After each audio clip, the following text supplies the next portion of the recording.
Let's call this meeting to order. This is our Ware County Board of Commission work session agenda for Monday, June the 9th, 2025 at 3:30. So I'm gonna let me call or do a roll call first.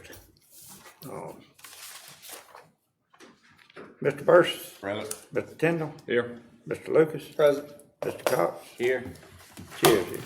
Okay, before we start, I've asked Mr. John if he would to lead us in prayer. If y'all would stand. Let's pray. Dear God, we just thank you for this day. We thank you for the rain that's come today and the cleansingness that it comes from it. And Lord, we just thank you for that. We thank you that you would give us wisdom and knowledge and the authority that you've given us to lead this county in the right way. And so, Lord, we ask that you would bless all that have come out tonight, all that are in this county that we protect and serve. And Lord, we just ask for your blessings in Jesus' name. Amen. Amen. I pledge allegiance to the flag of the United States of America and to the republic for which it stands, one nation, under God, indivisible, with liberty and justice for all. Okay, thank y'all. Thank you. We have a guest speaker, Mr. Chris Kingsbury with Atlas. If you would, please come up. And, Good afternoon, everyone. Thanks for giving us a few minutes.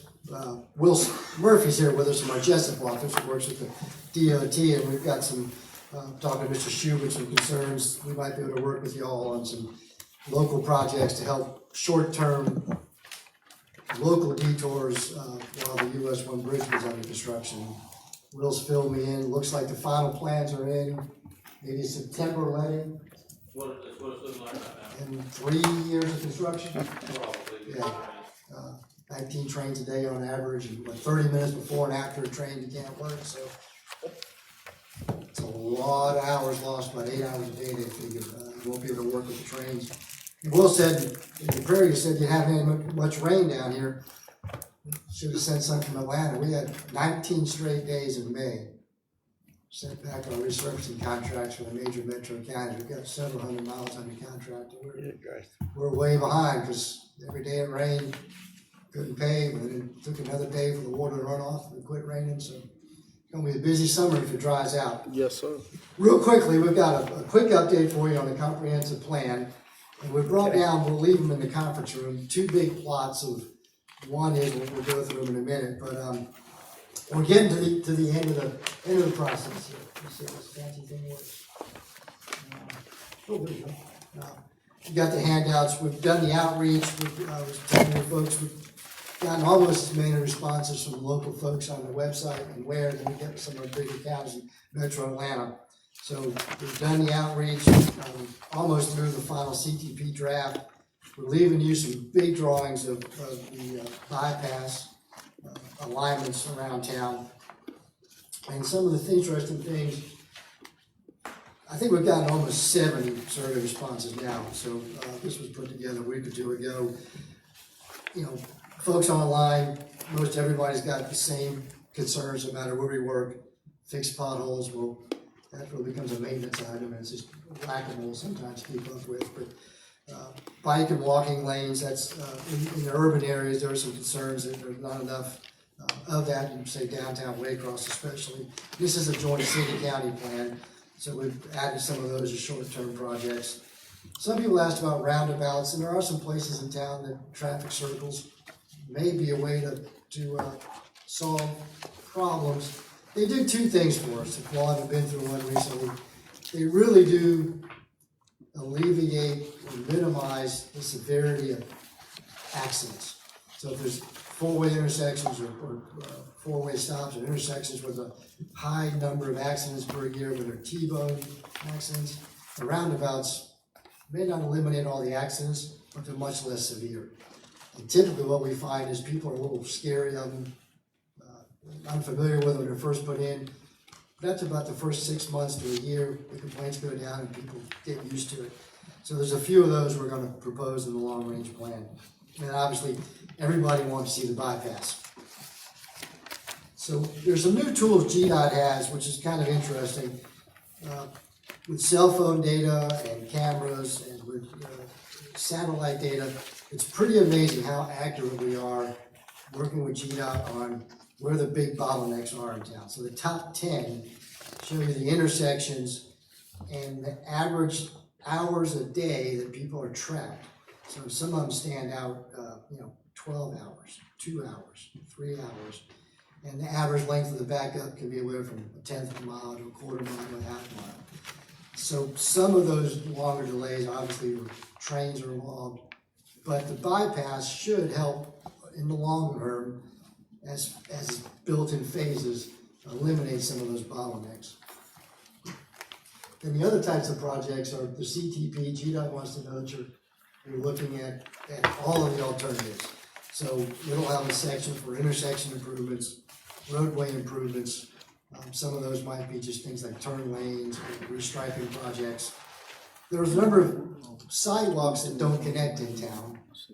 And then some of the projects the city's talked to us about, they work with the railroad about safer ways for pedestrians to cross the railroad tracks in town, where we've got higher concentrations of residents. And then obviously bridge improvements. There were 9 posted bridges in the GDOT inventory. And obviously you want to keep those at the top of your list for long range improvements or medium range improvements. Because a detour in a rural county to replace a bridge could be 10s and 20 miles and a long trip around. So that's something as you put your adopt your comprehensive plan, you plan your annual budgets, both locally and with your T-Splost and with monies GDOT has for bridge repairs. Try to get those posted bridges out of the way sooner rather than later. Then the interesting thing for how do you justify the bypass? So it looks like we'll end up with the 2 major east-west, north-south routes. 5 to 10% of the traffic that comes through the trucks would logically use a bypass if it was built. So again, we don't think we'll have trouble selling the idea of a bypass to GDOT. And then that just gives you an idea of where the traffic's going, sort of coming from the west and to the east, and sort of the northwest down to southeast alignment. And all of those would be within the areas that the bypass would pick up those traffic patterns. Then the bypass itself, and that's why we left you the big maps in the training room. I'll leave those there. These are at a high level, obviously, as we got deeper into the study. The final study will take these segments and do a cost-benefit analysis and a phasing schedule. And it looks like at a very high level, you'd end up with the first phase would be a southern bypass, pick up traffic west to east, take it to the south side of town, utilizing existing routes where possible, minimize the amount that's on new location. And then a longer range phase would be a northern bypass that would really be in the next 2 counties. But again, would utilize the existing roads. The good news is your traffic patterns the volumes aren't so great that it's not infeasible or not feasible to have a portion of your bypass that's separated, so to speak. And because of just the topography down here, the number of river crossings and rail crossings, we want to minimize the number of bridges. So that's the bypass section, will be part of the final report. And then the final phase, I just said, was the active projects that are in the current STIP for the state and projects the city and county and state are working on. We just found out about an odd one today. We were going to talk to Mr. Schubert. GDOT's proposing a right-in, right-out intersection straight around 122 of US 1 on the west side of town. And that kind of ties into one of the bypass alternates would come. So they may try to do that short term because of a safety project, but long term, I think we'll be looking at a major reconstruction of that intersection to help support the bypass on the south side of town. And then the final page is what are the next steps. We'll be sending you the draft.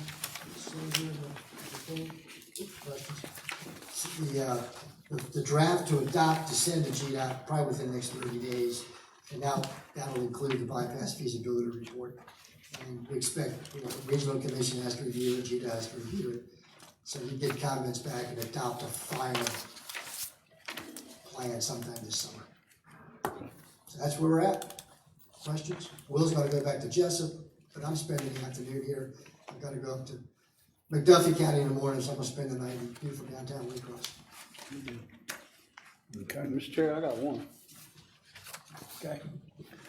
Your number one rank, you show in Georgia 122 at Carswell Avenue.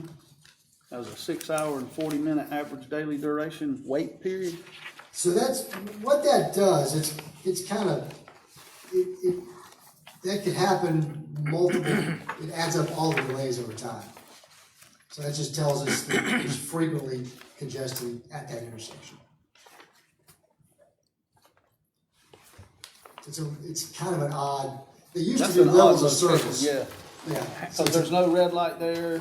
I mean, it's either go straight across the 122 or take a right or take a left.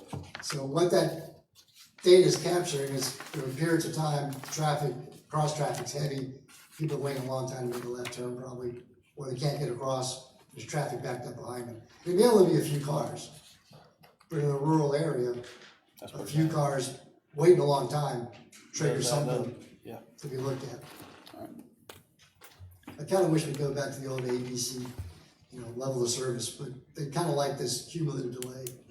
It's sort of the new metric traffic planners like to use.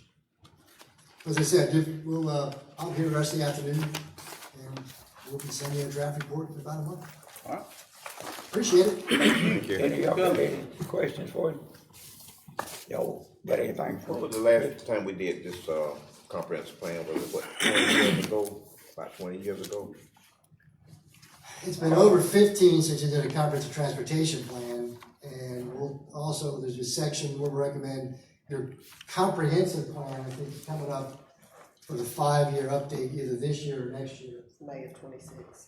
Yeah, so having this as an element, that was one of the criticisms from GDOT, is when you adopted for DCA, sent your comprehensive plan to DCA, they thought the transportation portion was a little light, since you didn't update the old one. So this is a good time to have this adopted this summer and let it roll into your comp plan update this fall or by next spring. Okay, Commissioner, I think it was 02. 02? Yeah, Yes, sir. oh, two. a long time ago. Yep, I got kids working for me now, one just born in 02, I think. Just got out of college. anybody else got anything to ask him? Will's gonna hit the road, I'll be around after the meeting if you need anything, so appreciate it. Okay, thank you, Chris. Thank you. Thank you for the update. Okay.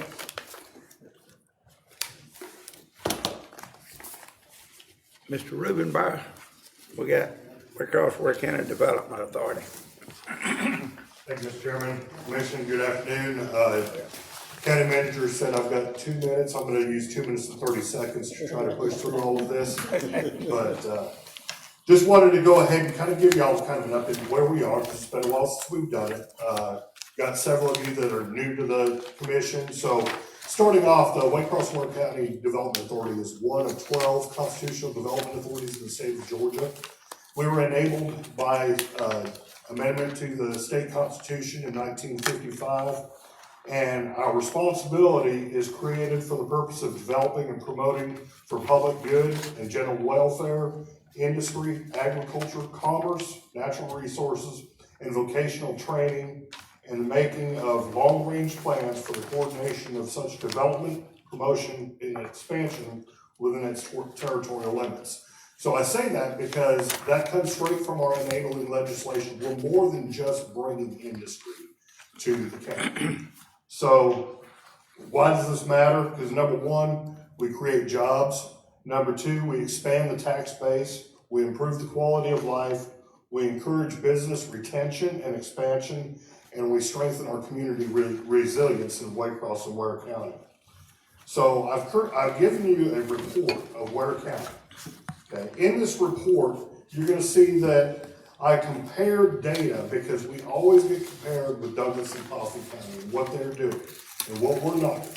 You're gonna find a lot of that true in their community, but you're gonna find a lot more good that we're doing in Ware County that people just take for granted. One of the things that we first need to note though is we are lagging behind Douglas, Coffee County, the state and the nation when it comes to our actively participating workforce. Our workforce participation rate in Ware County right now is 50% from age 16 to 65 and up. Those are able-bodied people that are able to be in the workforce, but only 50% are actually working. And that's not due to lack of jobs, that's lack of want to in a lot of respects. Okay, so as we go through this, we've got our unemployment rate, which in these, on page 5, you're gonna see a large shaded area, that's Ware County. Then you're gonna see a blue line, which is Coffee County, and a black line, which represents the state of Georgia. So our employment trends, we're trending with Coffee County lockstep. State of Georgia is ahead of us just a little bit. But our unemployment rate is trending lower than Coffee County and close to in line with that of the state of Georgia. That's good news for us. Our wage trends are immediately in line on page 6 with the state of Georgia for average wages. Coffee County does have some higher wages because of some of the industries that they've been able to include over the years. Then, of course, on page 7, you'll see the cost of living index. Page 8 is an industry snapshot. Our largest employment in the area is in the healthcare sector of 19.5%, and manufacturing is toward the middle at 7.4%. Then you're going to get into, on page 9, a lot of the statistics that are just for Ware County, where it talks about the average wages for the different occupations over those next several pages. And then on page 12, you'll see our industry clusters. Those industries that are performing very well for our community, and those industries that are not performing quite as well. So I show all of this because education ties to our recruitment ability, our workforce, our active workforce ties to how easy it is or how hard it is to recruit industry and other businesses to our community. So everything that we're doing is critical to make sure that we're working with our educational partners, we're working with a lot of our citizens in the community to help them get engaged, know what resources are there for them, free of charge. Because we have a high instance of citizens that do not have a high school diploma. And if they get that high school diploma or GED, that changes their whole ability immensely. If they get a technical certificate of credit with a technical college, or they get a degree with South Georgia State College, that increases their value and even more and allows them to contribute more to our local economy. So I just wanted to print a lot of this out. Our gross domestic product for Ware County for 2023 was $1,504,706,000. That's a lot of money that's being produced right here in Waycross and Ware County. So you can look over this a lot more over time. And if you've got questions, just give me a call and we'll go over it together one-on-one. Some of our recent successes, GATX, if y'all recall, a year and a half ago, GATX went through a major expansion. It was about $17.6 million, created 38 new full-time jobs for our community. We brought in a new business, Jack's Box from Jacksonville, Florida. They do corrugated boxes, and they brought in a $1.2 million investment, 8 full-time jobs. Every job counts. Okay. Rural King opened. That brought about 90 new jobs to our community. You had Ace Hardware over by the high school and the college open. That was probably about 30 to 40 more jobs that came to our community that we didn't have. Chipotle, Wawa, Fairfield Inn and Suites, several Dollar Generals, Dunham Sports, and several different restaurants.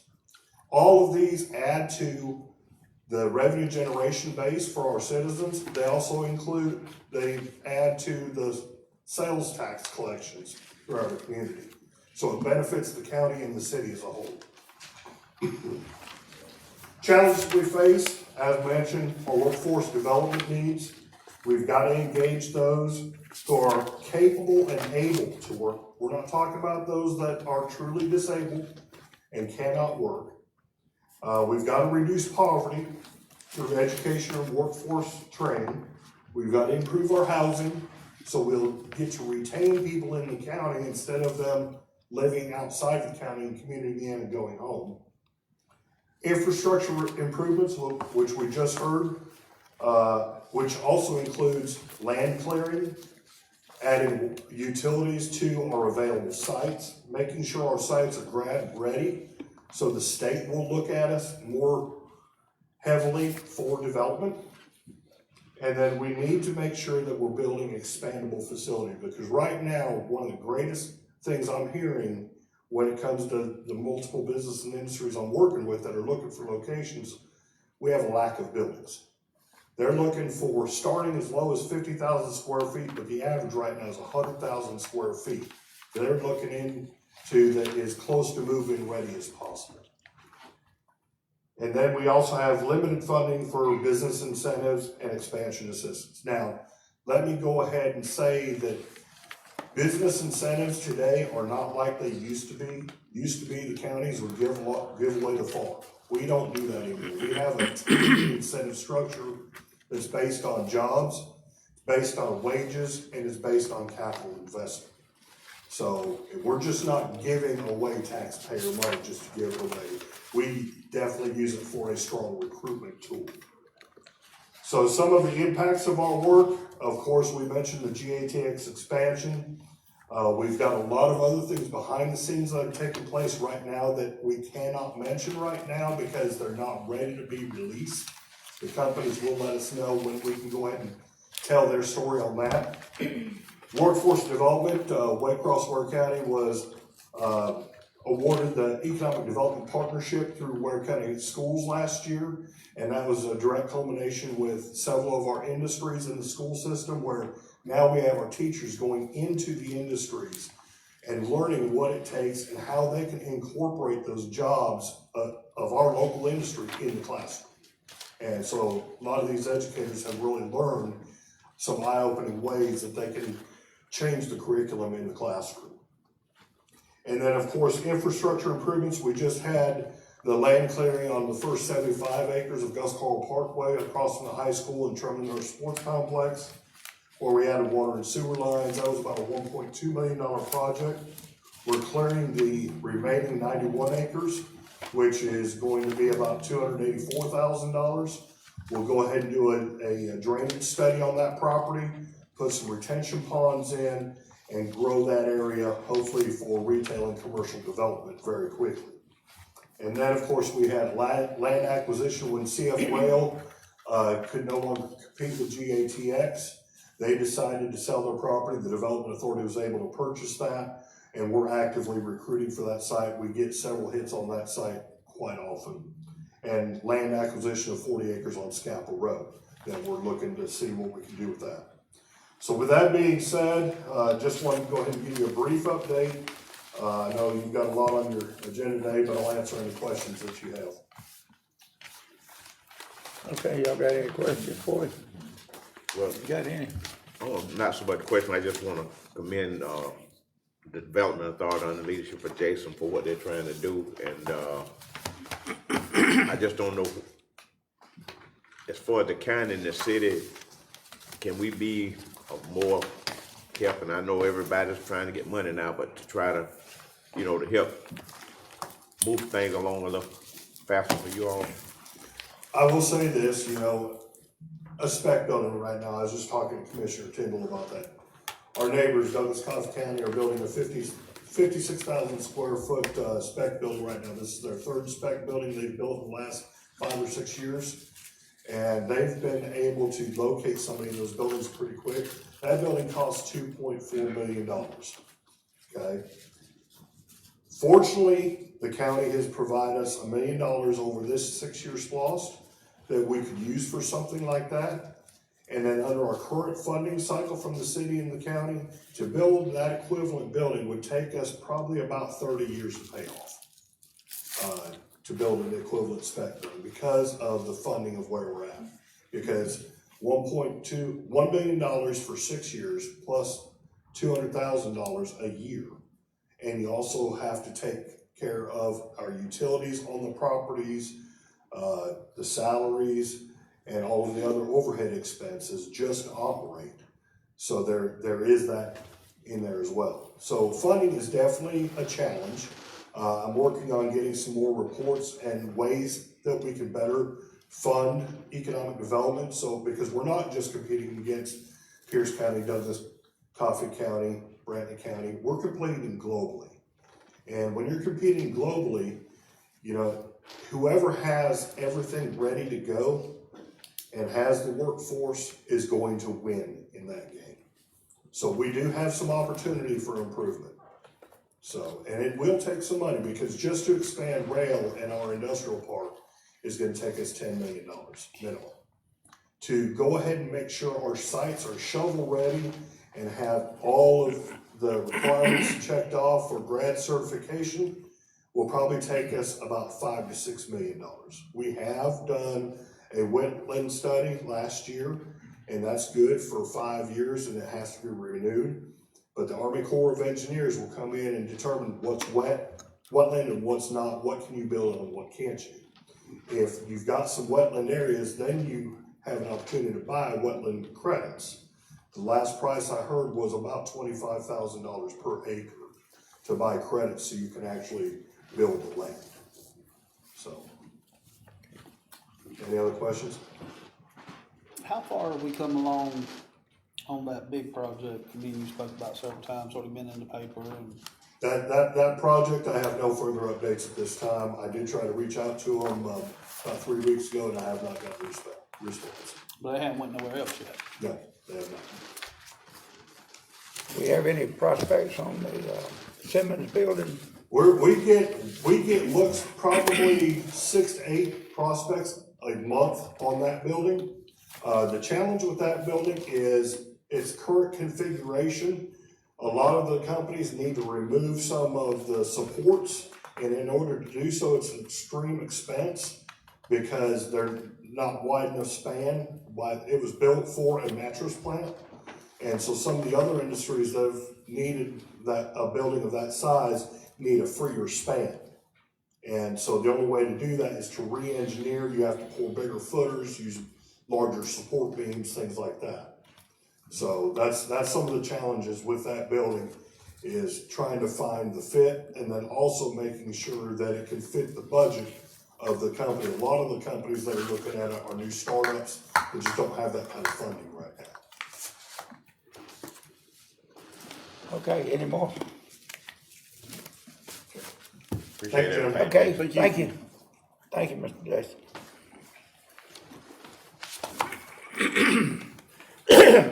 Excuse me. Okay, let's go on to the agenda items. So the MOU for the Ware County and the Okefenokee Rural Library. Thank you, Mr. Chairman. This is a request to approve the MOU with the Okefenokee Regional Library for the renovations that's taking place. This is one of the last parts we have to get approved and signed so that we can move forward with this project. Basically, this MOU just agrees that once the invoice is paid and the regional library or the library receives payment back from the state, that payment comes back to Ware County. To the Ware County. So that's what we're doing. Okay. So we just need an MOU for them. I mean. Yes, sir. Agree. Just to Okay. kind of give us some assurances. All right. You got any discussion on it? Mr. Chairman, one thing, and I mentioned it to the manager, the 10% match. Okay, we went back and I think, and if I'm not remember serving correctly, when we did the roof and the HVAC, they allowed that, the monies we had expended for that, to offset the 10%. Right. Or was it one or the other? And that's what I'm trying, and that's where it's not clear to me on here. If they're saying that this was taken into consideration, so if that be the case, we wouldn't really have to do anything as far as the match, because we would actually be over. Correct. So It's in whereas down there. It's listed in whereas. I think if you look at the 1, 2, 3, 4, fifth whereas, it says, Ware County previously committed to match the 10% of the project funds required to receive the $1,010,000 funding described above by paying $126,613 for roof and boiler replacement at the facility and $50,000 for HVAC, which all parties acknowledge has been accomplished. And then, it goes on to explain why Ware County is serving as the pass-through for the funding entity. Right. So, do you think that language needs to be clarified, Commissioner? Well, I mean, when I was reading, I said, okay, I know we paid for the roof, paid for Right. HVAC, but did they really accept that as, okay, hey, this will be I your? think my understanding is the state, the county, and the library are all in agreement. The county has met its 10% match. So, if we think the language needs to be tweaked a little bit, certainly are agreeable to that. Right. For sure. Okay, well, as long as everybody understands that we've met our 10% match, Everybody's of one accord, I believe. Exactly. And if it's clear enough, but I'm certainly. I guess they did, because I remember that. Yeah. We actually spent So I about spoke with, 14%. Agreed to Nate, that. Is that right, Mr. Nate Denver? and Derek, and, anyway, when I spoke with Nate the, last time, I asked about the 10% match, and Nate was like, listen, we just need to spend this money. Okay.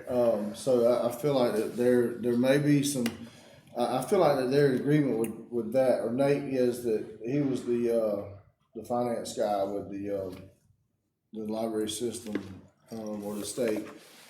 So, I think we're probably all on the same page Okay, on that, so. Yeah. all right, Is that all? okay, so we feel like we in safe waters here, right? I do. 10%. I do. Okay, we paid that. Okay. Thank you for bringing that up, Mr. Mayor. I remember that. I think we were supposed to. Okay, does anybody else got anything? No, sir. No, we'll carry it over. Okay.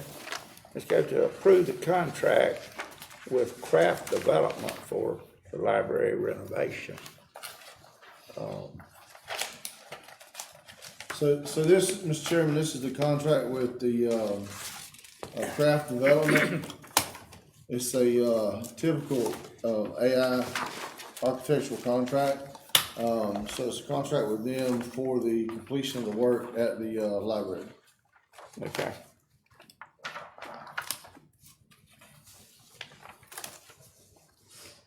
Any discussion on it? Anybody got anything now? And per my discussion with, Commissioner Burris earlier, it will be myself and the architect looking over the project. So I'll do, weekly inspections out there, looking over to see how things are progressing. Okay. Mr. Chairman, I got one thing. Okay, now, the grant is for $1,010,000. Yes, Bid come in at 714, 716. yes, sir. The bid. So are we at liberty to use those? So the idea is that they, we can use those funds, some extra funds to, purchase some furniture that they need to purchase. They wanna get out of the, cloth. Some of the furniture in there is cloth, and they'd rather go to a vinyl type furniture. And then also, what's not included in this, we'll have to go out for bids afterwards, is, trying to maybe not resurface, but to seal and strike the, parking lot. Parking lot. Okay, and I think, I talked with you and Mr. Denver about, I mean, I know we wanna have trees and all that, but some of that stuff is so in close proximity to the building, and it's kinda created a hiding place, for lack of a better term, for certain Yes. activities. I had all the overgrowth, removed. Along the edge of the roads, so forth, the, palms in the, parking lot. Yeah, thank you for All that. those removed. Now, if there's some other trees or bushes that we need to remove, we'll go by and look and see. Well, I think now would be a good time, especially while they have, thankfully come in a little under bid, that where we can do some things that, but make it more, safer. Yes, sir. We're estimating the parking lot, costing approximately $50,000 to, I believe is what it was, to, seal it and restripe it. I think that was close to a previous bid that they've gotten for that, with a little bit of inflation put in there. So there should be some money for some of that as well. Okay. Okay, has anybody else got anything for the library?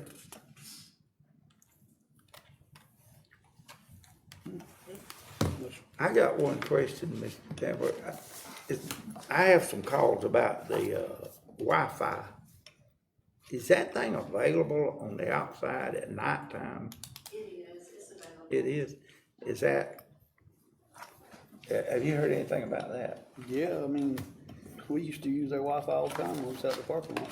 Yeah, but people stay up there and, Well, we, that's where we normally sit when you on the south side or the west side as a cop. That's where, that's like the center of both.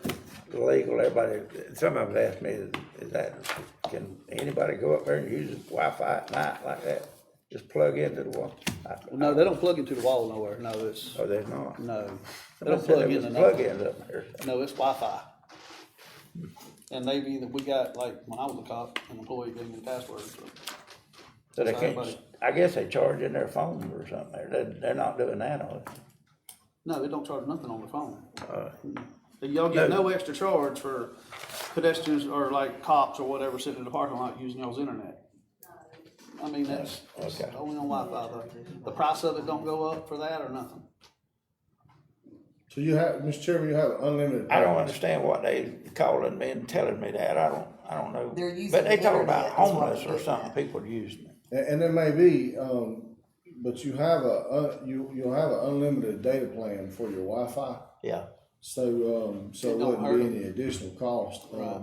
You know, the only negativity to having Wi-Fi extend outside your building, which I'll be honest, it's hard to control, is attracting different people to sit up there and use the Wi-Fi, which, I mean, could be a good thing, could be a bad thing, but I don't know who all comes up there. Yes, It's like you probably get in this building in certain places and you can connect to the Wi-Fi if you've got a guest Wi-Fi.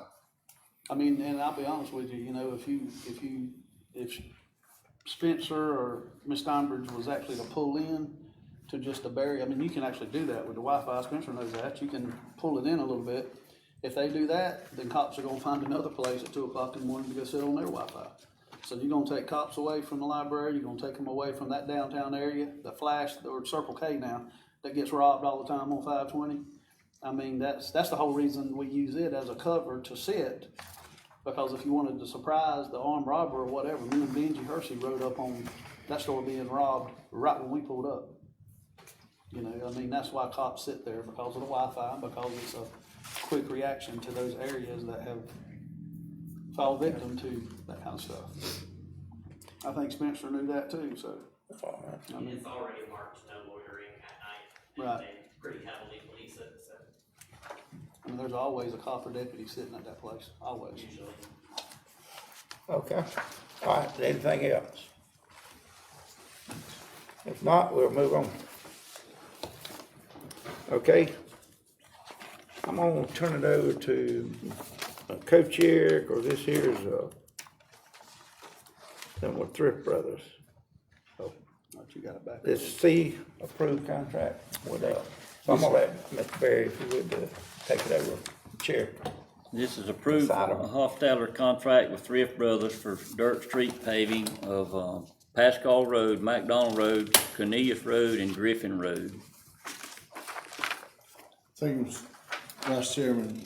This is a request to approve a contract with Hofstadter and Thrift Brothers for the dirt paving of Pascal, Cornelius, North McDonald, and Griffin Road. I do make a note that the attorney has read the contract, and there's one section on the bottom of page 100 that it needs to be changed. It has the venue listed as Toombs County, it needs to be changed to Ware County. And I just got an email back from them that they'll change that, but that was an oversight. So, Which page you say that was on? the other discussion is that Which page you say that was on? 100, 100. But it looks different. It's like 103. Yeah, I don't find no 100. Yeah, I got 1,020 and all It was that, listed as 100 on the way it was scanned. but it was just a typo. yeah, well, it's probably listed as 100, yes, sir, as page 100 in the PDF file, not as actual the page numbers that are listed. The page numbers that are listed is -36 at the end.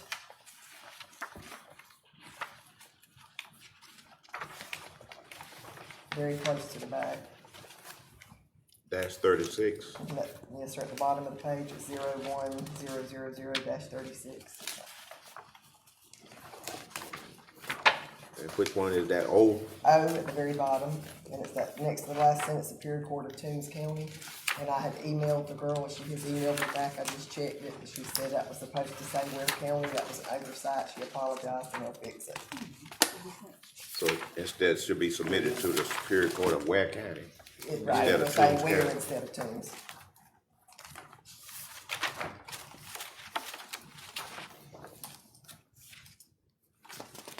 You find it? Yeah, I got it. Yeah, I hadn't read it, but I just, some kind of way I missed that one too. That's why we have, And that's the only flaw y'all find. I didn't even catch that when I first read it. So good on y'all's part. And so the other discussion has been with the contract and with the plans. The plans were designed on a 60-foot concept, model for all the roads. I think it was the intent of the commission, I'm coming in this, after all this was agreed to, but I believe the intent of the commission was to pave those roads on what was there. But somehow it got transferred over to the engineers to, design them on a 60-foot right of way. I've spoken with Chad Hofstetler, today, and he said that they would change the scope and to go back to what actual, right of way is there, so. And this is what we have for the commission. Okay, Do we have a time? Do we have an approximate time when this is gonna get started? Probably in that contract, isn't it? I'm not sure exactly 240 when days from the time the contract is let. 140. 240. But, 240 days. From the time you sign it? Yeah. Okay. okay, let me go back to this about the right of way. Yes, sir. Okay, you said it, I guess they did everything, the engineer based on a 60-foot right of way. Correct. Okay. Scope of work. Okay, so how does that affect as far as like the bid? I mean, wouldn't that make a difference if you're talking about 60, but they say, okay, we're not gonna do 60, we're doing 40? It shouldn't make the way they designed this road, I was looking at the profiles, is they didn't design it with standard slopes on the ditches and so forth. So they designed all these roads with 1 foot shoulders and in a slope that varies, from front shoulder to bottom to back shoulder. So that shouldn't have phased, the actual cost of the project, the paving project. The only thing that would interfere with or increase the cost is if you were buying more right of way.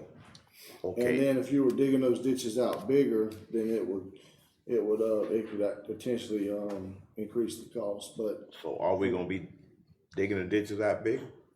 what's designed on the page is what they bid it on is what's designed on the page. So, None of those ditches went out to 60 feet. well, I'm kinda confused now. You're saying, So when they designed that road, Mr. Commissioner, if you think of two lines that say 60 feet, the center of the road would be 0. You would go out 30 feet to this edge. When they designed those roads, they designed 10-foot travel lane, a 1 foot shoulder, and then they did a the front slopes and the back slopes varied, so they didn't go all the way out to the 60. They actually fell inside the 60. So I don't think it would actually affect the cost of the project. So, well, that's something I think we need to make sure, because like I say, I don't know anything about building the road other than what I've just gathered over the years, being on commission stuff, but I'm thinking, okay, if you got a 40-foot road, and this is what paving and all this stuff, ditches, all this stuff, but if you got 60, then that means you're gonna have more paving. no, sir. Wouldn't No, not no more No, paving. Okay, wouldn't be no more paving. 60 is just the extra right of way that you have. Your paving is gonna be 2 10-foot lanes, 20 foot of road bed, 20 foot of paving. Okay, You'll have an 8 to 6 inch soil cement base, I believe, or GAB, I can't remember what was on it, I think it's soil cement. And then, you know, the rest is clearing and grubbing and so forth. so you're telling me that we won't have to try to about acquiring any right of way? That's what, they're gonna change the scope to design to have it on a 40-foot right of way or 30-foot, what they have out there. So, and you know, the commission doesn't have to approve this contract tonight, they can wait till the next meeting, I can have Hofstetler redo the scope, change the scope on the plans, I even can have them to come in and speak to the commission. So this is something that I got the plans late last week, so I'm just, after this was already made up, so. And I think we need to move, you know, as expeditiously as we can, but even with that being said, we need to make sure we got everything. We don't want anything to come back to bite us later on or say, well, hey, we didn't know this right here, now we got, and I think it'd be wise and prudent on our part to make sure that we got all this taken care of before we let this contract. And along with that, also, now my understanding is now on Pascal Road, well, I thought maybe before you, I know it before you got here, but we had all agreed and everything was stated that Pascal would go all the way through to Watley Road. Correct. All right, now the rumbling I'm hearing now that they said, well, no, maybe we're gonna put a color site at the cattle gap. It's designed all the way to Watley Road. Okay. It's designed, though. So It's designed there, but do we have right of way? We have an easement. I mean, we just have an easement. Correct, and I would feel better if we went back and got a right of way for that section. And I don't know if you know they're willing to do that in there, but you know, certainly there's no, an attorney can elaborate on that, but I don't think there's a law says you can't pave on the easement. It's just that it would be better if we had a fee simple in that area. That's where I want to, you know, address our attorney to find out the difference in having the easement versus having the right of way. Well, fee simple title, of course, is when you own the property, right? So we either would get that through somebody deeding it to us voluntarily, we purchased it, something like that. A lot of dirt roads you see in South Georgia are by prescriptive right, just meaning that the county and the public, of course, has used them, and so we have a prescriptive right easement. Now, it's not that you can't, just as the county manager said, you can pave an easement. I mean, you have an easement, you could pave it, but there would always be the possibility, I suppose, for someone to take you to court to say, well, this easement is invalid for this reason, and then you put that amount of money into paving that then you no longer own. So there's a lot of question marks, and it's really, I think a lot of counties establish sort of a best practice that says, okay, if we're going to pave a road, we require that we have 60 foot, 80 foot, it really just depends on the county of either fee simple title right of way. You know, some counties do require that, others are certainly much more lax, and it really goes county by county as to what their government is comfortable with, and you know, where they'd like to spend their money essentially. So the answer is, I think legally you can do either. So then you just have to decide prudently which one do we think is best. But we do have an easement now. We got a 30-foot one now. Yes, I don't remember the distance, but we do have it's actually a recorded easement, if I'm not mistaken. Because at one time it was kind of up in the air about whether we had an easement through there or not. There's a recorded easement. I should have a copy, or there should be a copy downstairs, or there should be a copy up here as well. Well, I would hope that, you know, if we paved on that road in particular, don't have a cul-de-sac down there, but have it the way you can come in from Watley Road, It would make go more on sense. through, instead of having to go all the way around, and it just wouldn't make sense to me to do But that. I think the big discussion in the past, or the big holdup or conflict in the past on that portion of Watley or Pascal Road was the cattle gaps. And I think They're gonna leave them open. the Fullards, you know, always wanted the cattle gaps. I think we built those cattle gaps and put those cattle gaps in. And that's been the biggest, I think, discussion in the past was those cattle gaps, which I guess if they're okay, we just leave them where they are, just pull it up and we'll go, and then go on the other side and start again. So, just like having a ditch, you just have a bridge with gaps in it over, it's like old wooden bridges like you used to have, except this is made out of steel. If my memory is right, because of that cattle gap at each end of it, the landowner gave them that easement to put that road through there, but he also had an easement to run his cows on that property. I think that And the was county big couldn't do discussion. nothing about it. That was the whole agreement, and the cattle gap sat on each end, and because it went through his pasture. Right. So that It was was the old law fenced way back, cows. and he had to close that thing every 7 years for 124 hours to keep, where he could always keep that easement, where he could run his cows. And they don't even have. They lay in the road, everything. I'm adding Mr. Little, he can remember that. Do they even have cows there now? No, they what I'm saying, all they dead don't have now, they cows all like that. gone. I mean, see those, he probably wouldn't, he would probably give you the right of way now, cause, I think I don't he's, think no Fuller's on it anymore. yeah, I think it's been- they do. yeah, they Fuller's do. still on it? The He's, kids does. He's a pharmacist in Atlanta. The oldest boy is. Well, I know where Wayne used to live down there. Yeah, Wayne built a that house. was his cousin, Wayne's cousin. Mr. Manager, she had her hand up there. Yes, ma'am. I'd like to say something about that. The cattle gap was put there because the cows were coming onto the property and the pigs were coming out, destroying the property past the gap. Yes, That's ma'am. why the gaps were put there. And, cause we had problems with it, but, as far as I know, it was an easement done on that. Yes, It ma'am. was an easement, yeah, and it's been there over 20 years, I know. Yeah. Yes, ma'am. And I've read that easement. There's an easement on that. But report there easement. hasn't been any cows for 10 years now. Yes, ma'am. Okay. Go ahead. Okay, so we gonna table it or move it to the meeting? I think it should be up to the majority of the commission to move it to the meeting and vote on it, or either just table it here and we'll bring it back to the next meeting that we have. I say move it over with a topographical error. You know, just correct it in here. Let the co-chairman be one signing. Yeah, but I still, like I said, but going back to make sure that we don't have to go there and, if we do this and then say, well, we're not gonna be able to go through the Watley Road with the road, now we're gonna have to, for whatever something may come up, I would just feel better knowing that, hey, we got a clear shot, got the green light to go through there, no problem, no hiccups.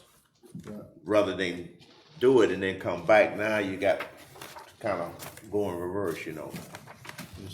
And, I mean, what we just, maybe find that out between now and the next meeting?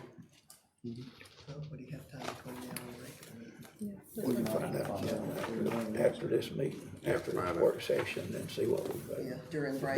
Table. We can find out something during the break, that'd be good. Okay, we'll see what, after the break, we'll see what goes on. Okay. Turn it back over to you, Mr. Chairman. Okay. All right, we're gonna go to D, ain't it? The MOU with the City of Waycross for Public Safety Training Center. Thank you, Mr. Chairman and Commissioners. This is a request to approve the MOU with the City of Waycross for the Public Safety, James E. Blackburn Senior Public Safety Training Center. Okay. We need to remove paragraph 7 and then just renumber the remaining, renumber 8 to 7, according to our attorney, and that will be, acceptable. Remove 7. Yes, sir. Basically, this MOU just says that the city will agree to pay 40% of the cost of the training center, and we pay 60%, and it establishes an administrative board, for that facility. So we're gonna take out 7. Yes, sir. Just remove 7. Seven. We can remove it here and go vote on it in work session. In the regular meeting. Okay. And also, I talked with, Brian, and he wasn't aware, but he said that maybe that's something they changed in that number 3. The last sentence about the director shall set charges be made for such use, subject to approval of and/or modification by the Ware County Board of Commissioners. And he wasn't really aware about that. He said he didn't have a problem, he just didn't know about it. So I used the same contract that was approved before Okay. from, Like I said. 2020. 2020. There was, So we got a new public safety director out there now. yes, sir. So this was the same MOU that we had. Well, maybe we need him here to highlight that and let him He's read it. in training right now in Forsyth. He's in, Yeah, I mean, it's a standard MOU we've done. It's just that, He's got the original copy. the identify, our attorneys don't like that word. okay. Yeah, he said he didn't have a problem, but he just wasn't aware. I guess it was in there based on what he had. Maybe he was looking for something different. Right. Yes, sir. I think basically. We got him doing that. Anybody, anything else on that? Use that he would be the one that does it. Okay, let's carry it over. Where's that indemnify? Subject to approval by Paragraph 7. Paragraph 7? and or modification by the way. On the, MOU? Yeah, well, we're doing it away with it anyway. Yeah, Just move it over. he did take that 7 out. Go ahead. Okay. Is that okay? Take it over. All right, move it over. Yeah. All right, let's go on to the, a board appointment. Department of Family and Children Services. This is a, request to reappoint Miss Linda Booker to another 5-year term on the, Ware Defacts Board. They have sent a letter recommended that Miss Booker be reappointed, and she has stated that she would like to be reappointed. What, do they have a time limit? She said 5 years. 5 years? 5 No, I mean, years. Term? Term limit. I'm not sure if they I don't have. think it's term limits, it's just 5 year. A lot. Yeah. Like as long as they do it. Oh, she'll take it. Let 'em do it. Oh. We'll move it over. Any discussion on it? Anybody got anything? I think it's good. She wants. We'll move it over. All right, let's go to the resolution of 2025-11 FLOSS referendum. Mr. Chairman, I'm gonna ask if we can, ask Mr. Collins and. Collins. To come and actually, present explain the FLOSS referendum. But this is a resolution just to, get the item put on the ballot for November. Right. Okay, Mr. Collins, will you come up, please? Good afternoon. Good afternoon, Roger. Roger. Good seeing y'all. Good seeing you. The floss, that is, the floating local option sales tax. It goes along with the local option sales tax that was an agreement between the city and county. That agreement didn't have to be voted on. This is an additional sales tax that will have to be voted on by the people of Ware County. The benefit of the sales tax, this sales tax, this penny, will go directly to property tax. And it goes off the bottom, it will reduce the millage rates and the property taxes everybody's gotta pay.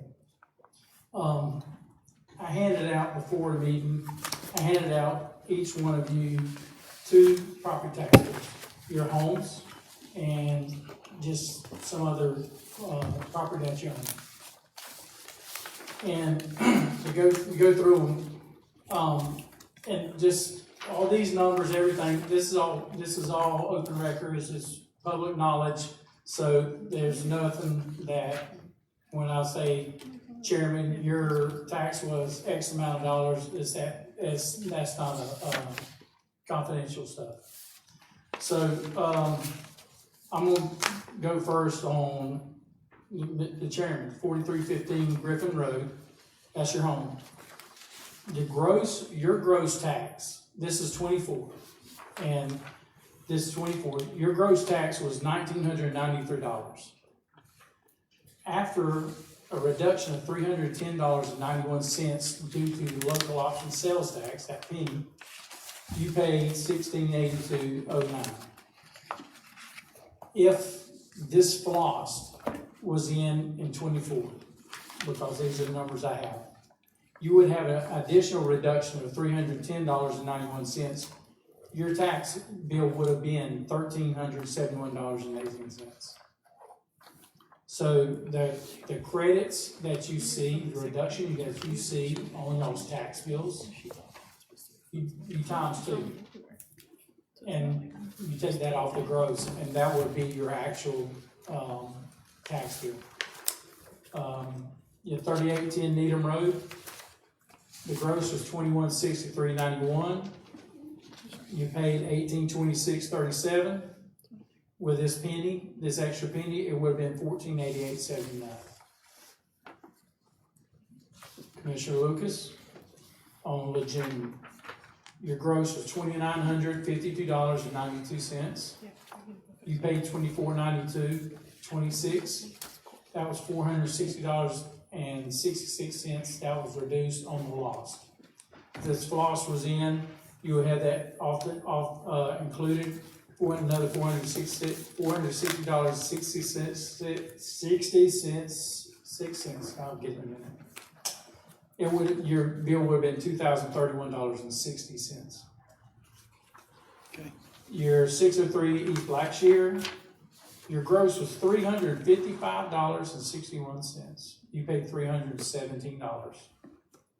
If this penny was in place, you would pay $244.65. Okay. Mr. County Manager.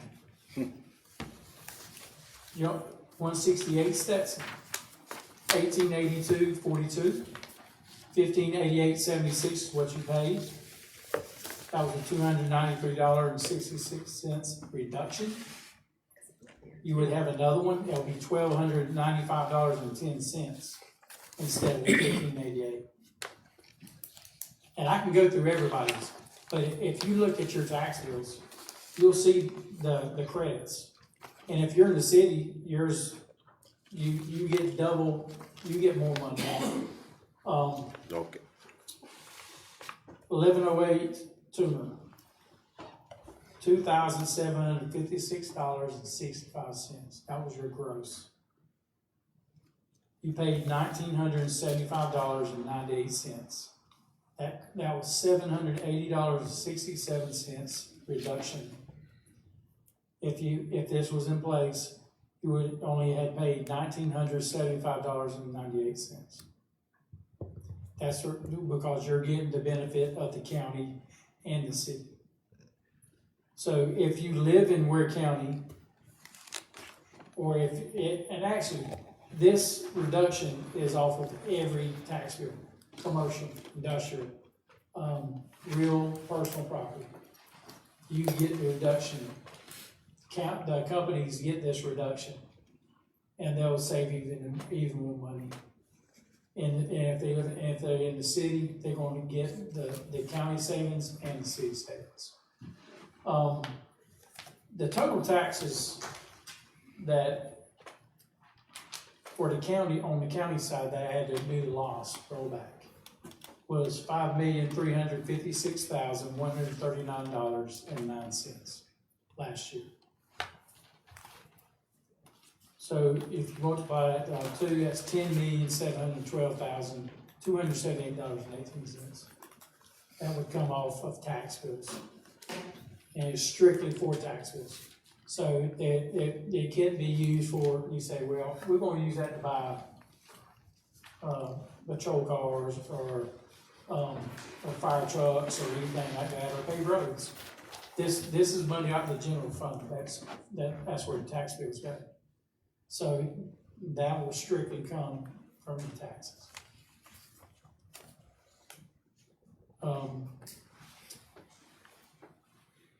There was $9,233,599.99 returned to Waycross Ware County last year, after the state keeps their admin fee. I was talking with the attorney and Mr. Sugar, and I think that the best thing for it, the number to use for this resolution is $11 million a year.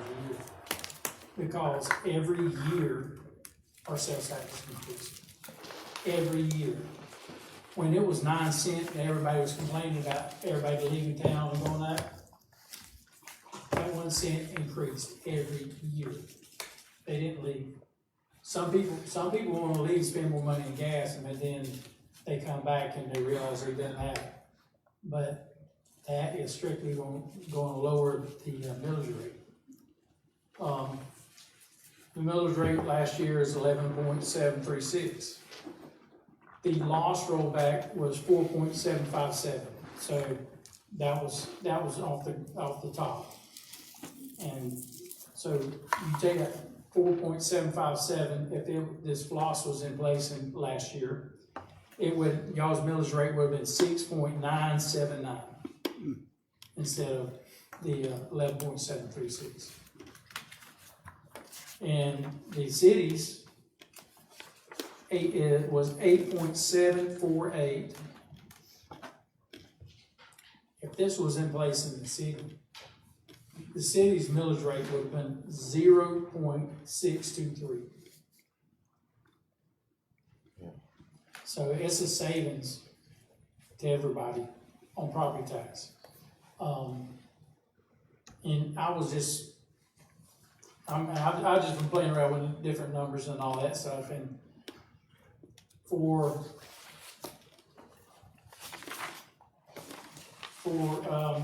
your Griffin Road,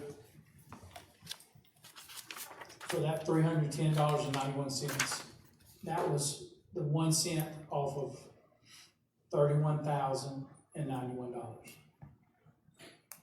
So for somebody to have a sales tax and as a reduction off their property, it doesn't matter what. You're looking at thousands and thousands of dollars that if you don't want to pay that and you get that benefit, that's how much money you would have to pay to get the benefit for the sales tax to get the benefit of your reduction. And I don't know of anybody, unless you're in business, that's going to have to pay, that's going to want to pay $31,000 sales tax, for sales tax. Because generally, a vehicle doesn't have sales tax anymore. So there's only a few things that somebody can buy that's going to cause the sales tax to be that high. So, I mean, I recommend it to everybody. I know, I've talked with various people and was talking about it, and they was telling me their concerns. They only spend X amount of dollars and this, that, and the other.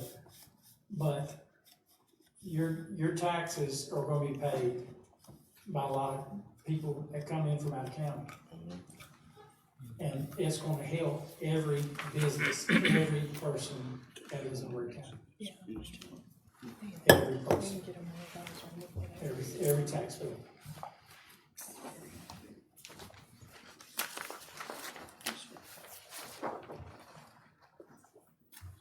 Any questions? Okay.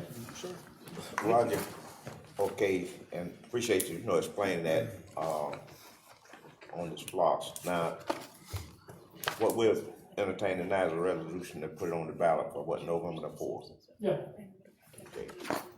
And you think that would be the best time to put this on the ballot, would be doing this, I guess, midterm election, general, whatever? Yeah, because you want to go ahead and get it on there, because if it gets voted in November, it starts January 1st. Okay. and it's a 5-year, deal. And that's the reason why, again, I said, do an average $11 million a year, because we don't want this to run out on the people, and they don't get the full benefit over the 5 years. This is totally different than the SPOS, where it gets so much, y'all set the money, the range, what y'all gotta get for your projects, and when you reach that, it stops. That's the benefit to the taxpayers. This stopping before the full 5 years is not a benefit to the taxpayers. Because they will not get the full benefit of the money and the savings off the property taxes. So it's gonna run the full gamut for 5 years. Yeah. And also, isn't it something, I know that, and I haven't looked at it, but I got the final, report on the, General Assembly, where the school board can roll their millage rate back to like 10. Yeah, so that was, passed this year. They can roll their millage rate back down to 10 mills without losing any of the equalization fund. So. That's gonna help also, right? Yeah, that's gonna help also. Right. Do we know what their number may be or what number they're looking at? I don't know yet. I've just got the preliminary numbers from Billy, and I've been working through those just for the county portion first, and then I'm gonna do the city and the school. Okay. But it's not a big reduction. It's very, very small. So we don't even think they're gonna do one millage? It was for y'all, I think it's around 13.5. So half. Yeah. So. Well, I think, when you look at the whole overall, it's gonna really benefit, like I say, even though you may not spend as much in taxes, but then you're getting a reduction on your property tax. Yeah, you get a reduction, and I don't have to hear you send these high bills at me around Thanksgiving now. But, that's if people vote in. Right. It's a savings for the taxpayers.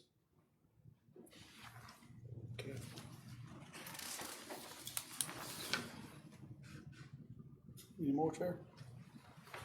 I don't, is all of this money gonna be put on taxes, All this money is strictly for property or taxes. just, it'll reduce the taxes?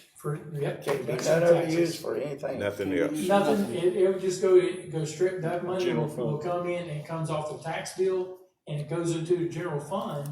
Y'all need to use how y'all gotta use it for your budgets and all, but it is not for projects. It can't be say, well, we're gonna get this X amount of dollars, we're gonna use that for projects. That's gonna come off property taxes. Okay.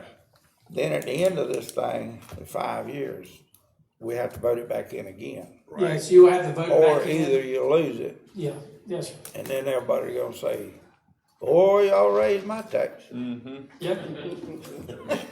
I agree. They would, You just care about where I got it, I think. So what, this will put us at 9%, Roger? This put us at 9% if got this one. were to pass, We got one rolling off. If don't we? this one, no, we yeah, don't it have put at 9, put us at 9. 9. yeah. But we'll have one rolling off in December 31st, won't we? No. We ain't got nothing. And we ain't got no more rolling off. We put that law, that tax is back on, Just Lost back in. It's lost tax, people Lost voted back- on it, back yeah. in. And if When I'm we not build an mistaken, overpass with it, stays. if I'm not mistaken, some counties have already passed this floss, haven't they? I don't know, it's all being done this year, Right. but I don't know if anybody's passed it yet, voted on it yet, because it's gotta be, you gotta have a resolution, and there's requirements from the election department, from the state to getting it on the ballot. Does it have a green light now all the way to, we Yes, sir. ready? Yes, sir. We can go with it? Yeah. It does have the green light Yes, all sir. the way. Yes, sir. Somebody, I can't remember which county, but I think I asked. I Jim think was- you're right, Commissioner Burse. I want to say, and I'm going off memory, but possibly Washington County and then maybe Thomas County, and I'm not sure what the outcome of those elections were, but I do know but that they- they had already they put it gone on through the referendum. process. They were kind of Well, I didn't ahead of the think They game. done voted it in. Well, I don't know if they voted it in, but they passed it on the referendum, and I don't know, like I say, I'm pretty sure. Yeah, there was a time requirement to get it on, I think it was, Yeah, no, yeah, I'd have to look. It was I could probably look it up real quick. All we're doing on this MOU is saying we're gonna let the people vote on it. Right. yeah. Yeah. You're it's- gonna put it on the ballot. and Put it on the vote. ballot. This is agreed to put it on the ballot. Is that all we? That's all we're agreeing to, is letting the citizens vote on it. Yeah, All right, well, y'all got anything else? No, I'm good. Just letting the citizens vote on it. I mean, Yep. you know, it's gonna require some educating people to make them understand that everybody's gonna see a reduction in elder taxes. Okay. Everybody. Most everybody's gonna see that 9% though, that's gonna change Yeah, their mind. that's what they're gonna see, Yeah. but they're not gonna look at the overall benefit where they're gonna pay less taxes.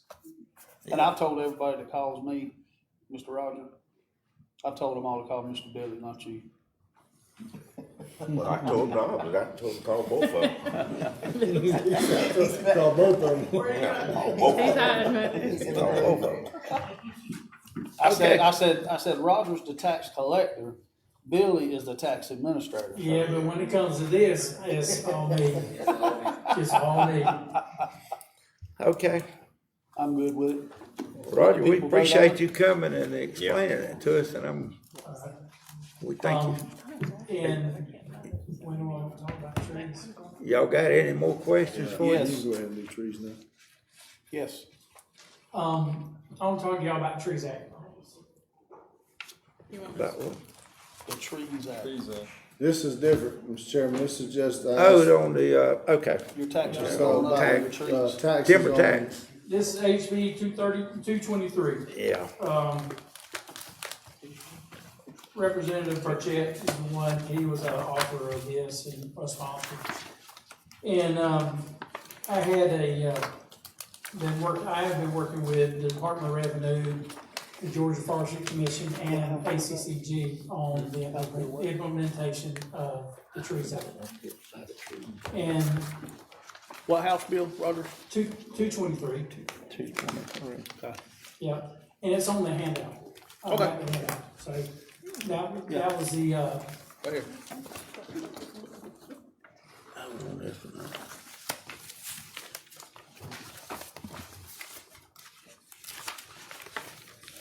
You got that one? Says ACG. Look up on that paperwork over there. Says ACCG. I think that's. That's it. That's it right there. he said he had a lot of papers when I was in the house. So the Trees Act was passed. It was passed in the same way that the disaster area, it was a couple years ago when the tornadoes went through the state of Georgia. And there's FEMA and there's state counties that was in the disaster area. And this is strictly for those counties. So, I don't wanna go through every slide with it, because y'all can read it, but what is designed for the taxpayers that had sold, that had their trees cut, that was damaged, destroyed, clear cut from September 28th of last year, all the way through the end of this year. They don't pay severance tax or timber tax. And that is a huge, we get a lot of money from timber taxes. And it's been cut down tremendously. The cost for a tree went $25 to $35 a ton, down to $1 a ton, chip and saw. And that was all the damage, destroyed, everything, leaners, everything. That's exactly that's what they're getting, $1 to $5. That's all Cause they they flooded the market with them all. Yeah, it's tremendous, it's nothing but damaged trees. So, the state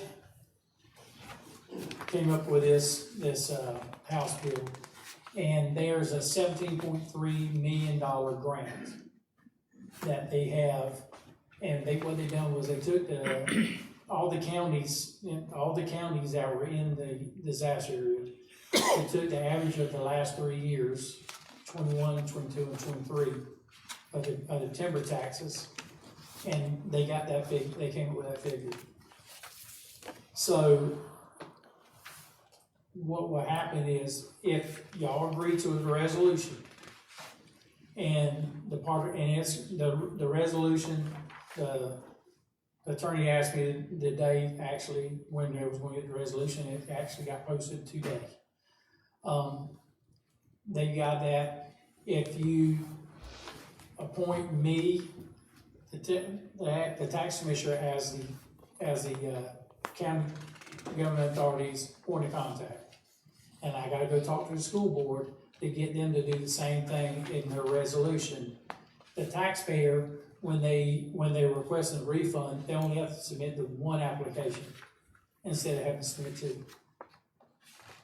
Because if y'all decide that you want somebody in y'all's county, in the county, staff to get them, and then to pass them down to me, that's just going to cause them, the taxpayer, to have to go to the school board, give them one, county, give y'all one, and then I'm gonna wait for them to come in. We get the resolution, I do the refunds, I keep track of them, keep track of the applications, the tax bill, the initial tax bill, and the refund, and I keep track of those. But the benefit of what the county's going to end up getting, you're going to give back some money, but you're going to receive a lot more money. You're going to receive that average of the last 3 years. And the past two, we've had outstanding years. We'll get back around $210,000. But you'll be giving back, I think right now, around about $90,000. So, this is when they finished everything, to date. The, Georgia Forestry, Department's gonna put the applications on their website. And I think the OR might put one on there. But, that's where they can go and do that. But I can't refund anything without those forms from the taxpayer.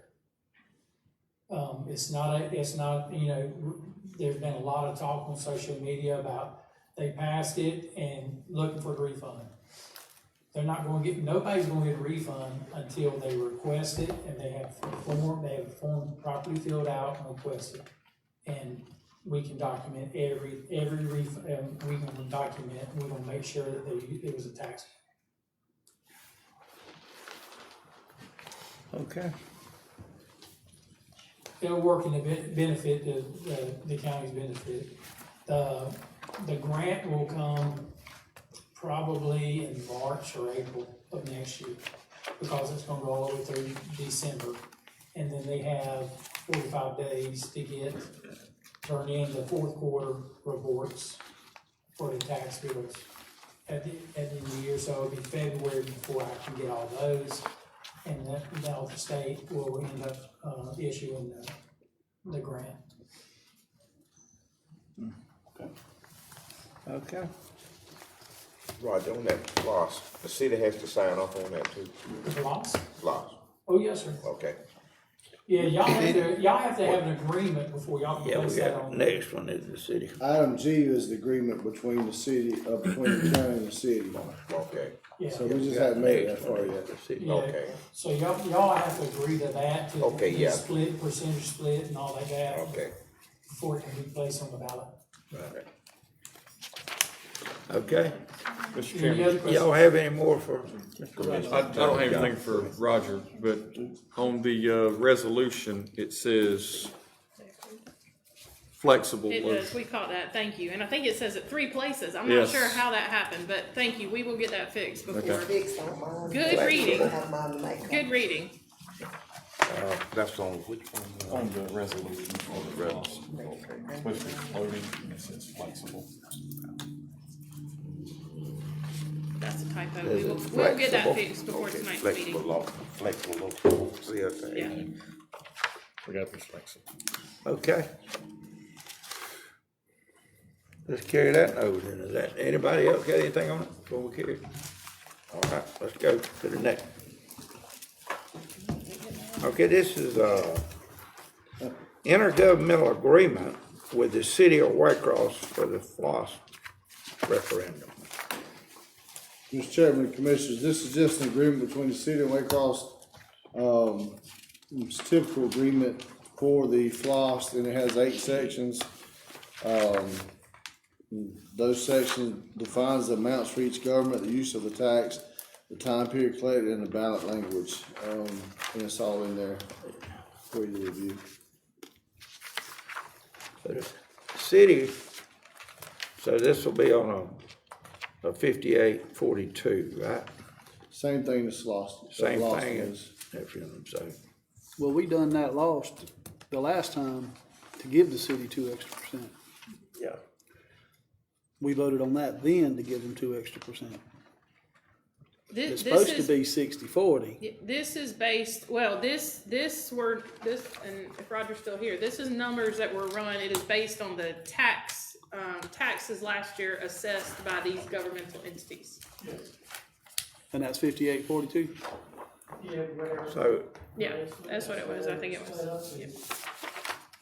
Cause I remember 4 years ago, whenever Yeah, it was we voted to 60/40. give them an extra 2%. Cause we were up in the other office upstairs when we done that. And that was to give the city 2 extra percent that year because they had some bunch of stuff they had to buy.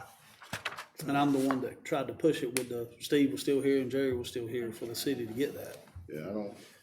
But Was But it this- lost, or was that the splosh?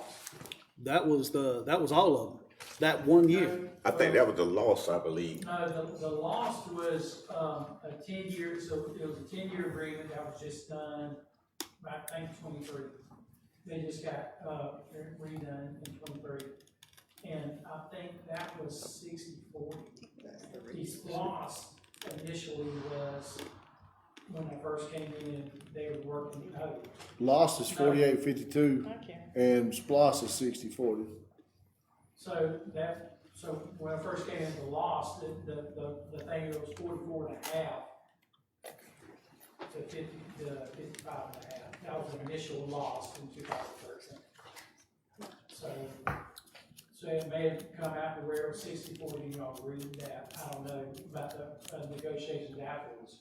Because that's a commission negotiation. That's when we met upstairs and we agreed on that. Because Mark is the one that, originally Mark Hawkins, he's the one that originally started bringing it forward, asking for that extra 2%. And that's when we walked into that room upstairs, we were sitting on the right and they were sitting on the left. the transportation meeting, The number of negotiation, not second now. Because Steve was adamant that we wasn't gonna give it to him. But then, you remember that, Commissioner Burst? Yeah, I remember we was discussing, I just can't remember, we got all these different laws, flaws, and mosques, and I can't keep up with them all.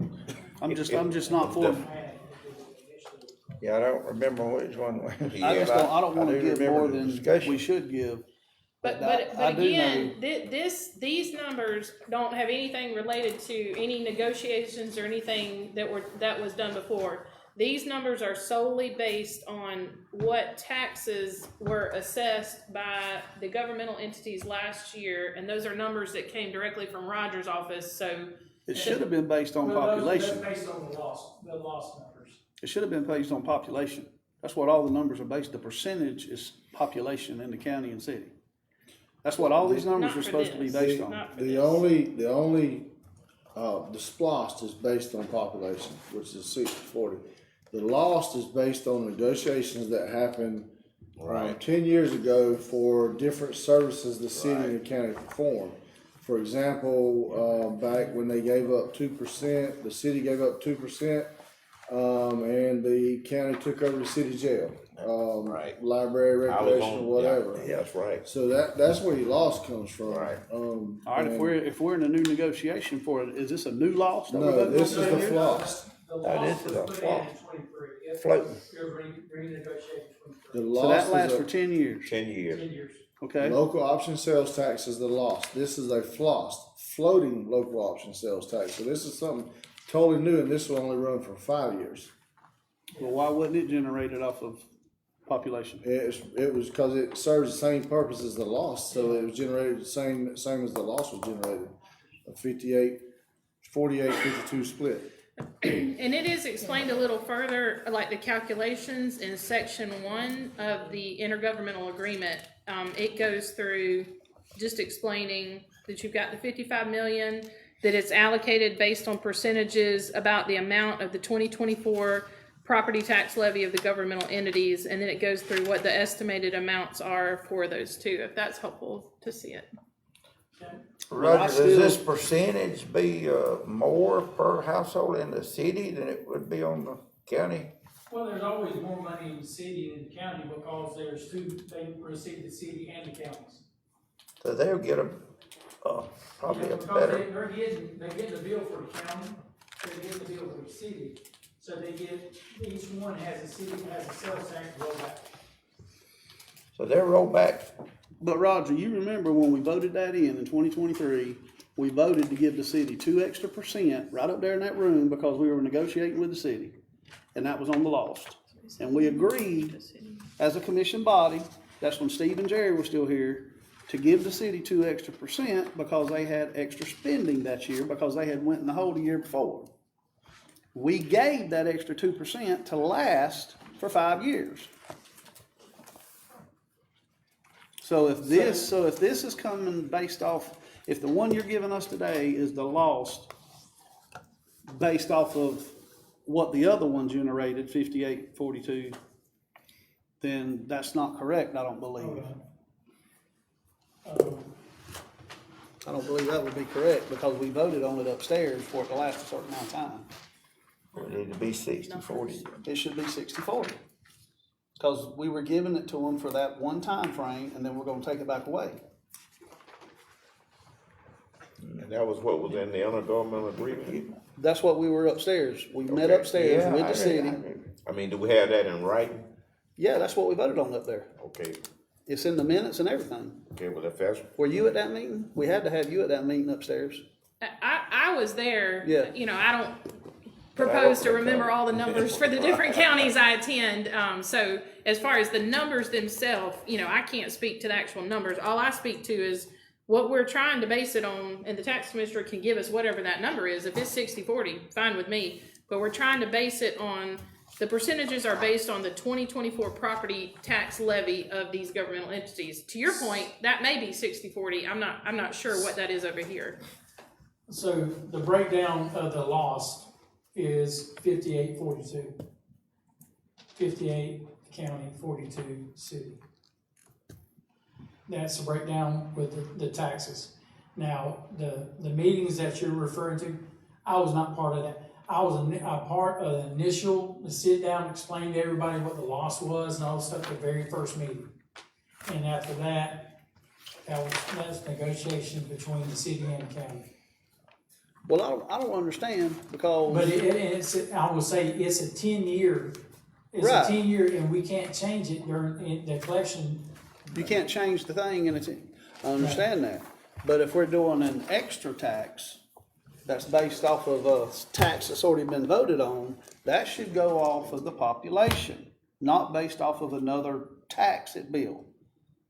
Because we voted on that 5842 upstairs. Yeah, well, that's negotiation between the city and the county commission. but like you say, you can't change that in midstream. You can't But change, this, you can't change the it loss. midstream. The 10-year, when you cannot change. That's what I'm talking about, the loss one. Change it to where it's 60-40. I'm talking about the one we're getting today. This one right here. This is what I'm talking about. That's like complete negotiation. That should be 60-40, not 58-42. Do we want to just pull it for tonight and then? Yes, because I was a big advocate for them then, to give them more money then. I mean, they wanted 56-44 and we gave them 58-42. But I don't want future taxes to be taken away from us based off of what a previous tax was. Does that make sense? Because we voted on that to give them This may 2%. have to come off the 2024 I'm not sure, is that correct, Roger, anything, or is it whatever? It's supposed to- negotiate. It's supposed to come off of So what? we'll remove it and then we'll see what we can come up with, if that's okay, cause One we quick can question. stay here for hours. But I Ms. will Beverly. say it's got a 90-day Am I right on window that? before the November ballot to get it on the ballot. Let me ask Ms. Beverly a question. Ms. Beverly, do you remember that? That was for the loss, and it was because we swapped off some different services that the county provides.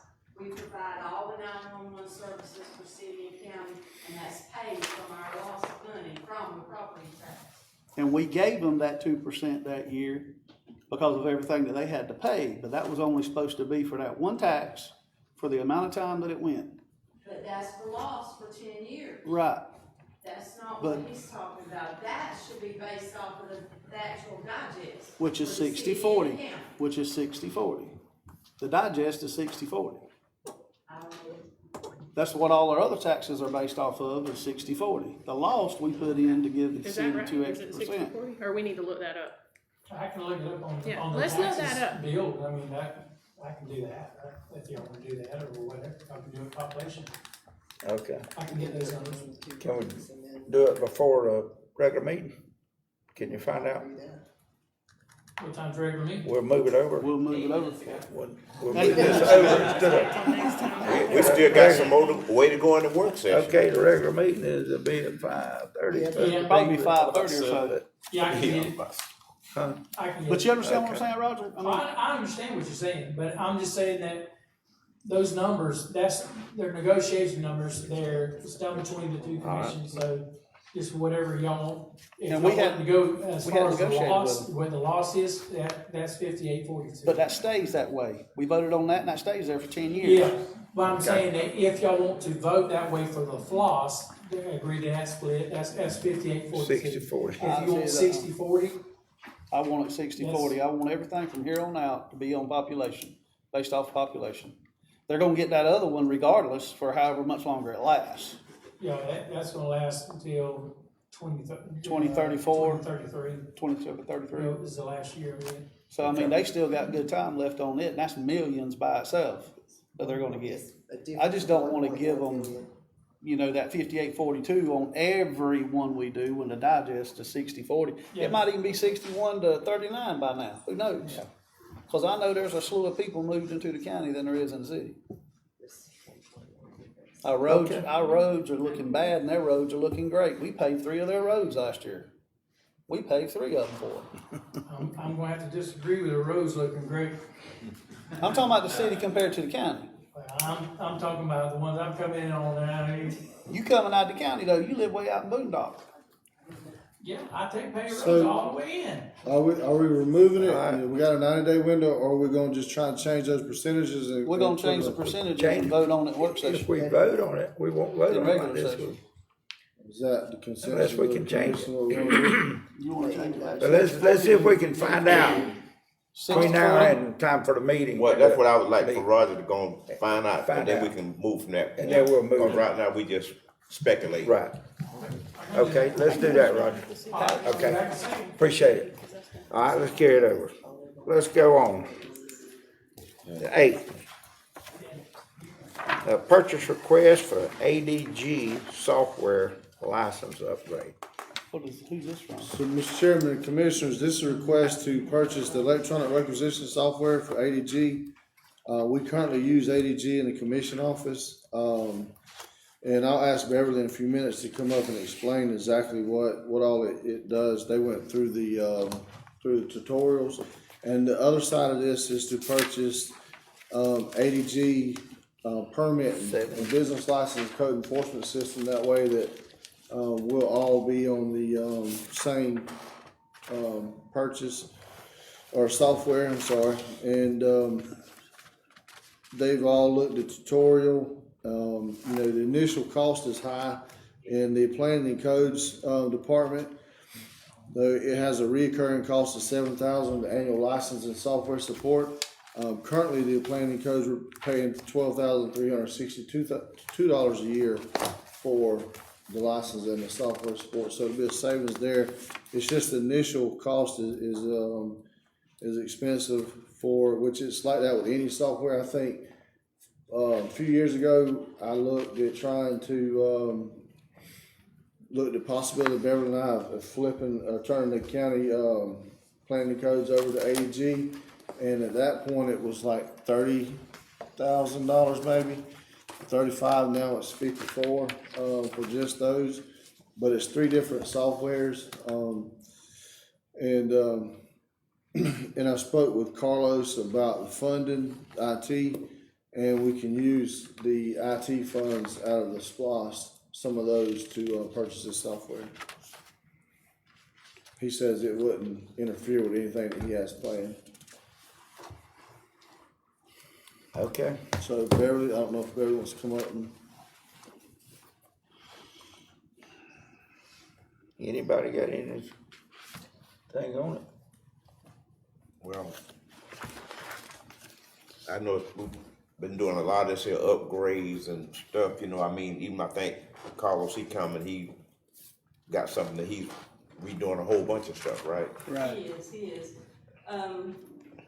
In the accounting office, we have pretty much the basic, I guess you could say. I have worked with softwares that are a lot more robust than what we have. But what we have does the job for the most part if you add a lot of spreadsheets and some other things into it. So ADG has an electronic requisitioning system that the city has used for years. And Carlos was the one that was telling me about it. And if we had that part of the system on our side, we'd be able to use our encumbrance accounting a little bit better than what we've had in the past. And it will streamline our requisitions. Right now, every employee that submits a requisition, they either handwrite it or they type all the information in on an Excel spreadsheet. Then it's printed, then it goes to somebody for a signature, and then it may go back to that person to actually order it. You get duplication of requisitions, you get a lot of human error involved because this piece of paper just goes all over the place and different ones are entering all the information, where if we have this, the end user that starts that requisition is going to enter the information just like you would into an Excel sheet or write it down. Then it goes in the system for approval. It never leaves, you don't have to print it out. It goes for the approvals, it goes back to the person, they do whatever they need to do, and then it goes to finance, and it's all taken care of with the invoice and everything. So we would like to have it in our area because it will help us be more efficient, and our record keeping would be more efficient. So because we already have ADG, they gave us a discount on ours. 10%. So when Dave and them were looking for their system downstairs, what has been used in the past, they've had a lot of issues with getting reports. And there's all kinds of reports available in this software. We sat through the webinar with them and I saw Jamie get giddy because she could see some reports that, wow, we can do that. We didn't know we can't do that now. So if you try to price an entire standalone system for planning and codes, you're going to spend well over $100K to get what they need, and the software fees would probably be close to $20,000 or $30,000 a year, the maintenance on it. So this system already, a lot of us already have experience with ADG, and it's just updating and growing their database down there so they can pull records and get alerts when this is due and when that's due and that kind of thing. And I think Dave can talk a little more to what they were looking at with that system. Good evening. So yes, Jamie Herlong and I sat in with a meeting,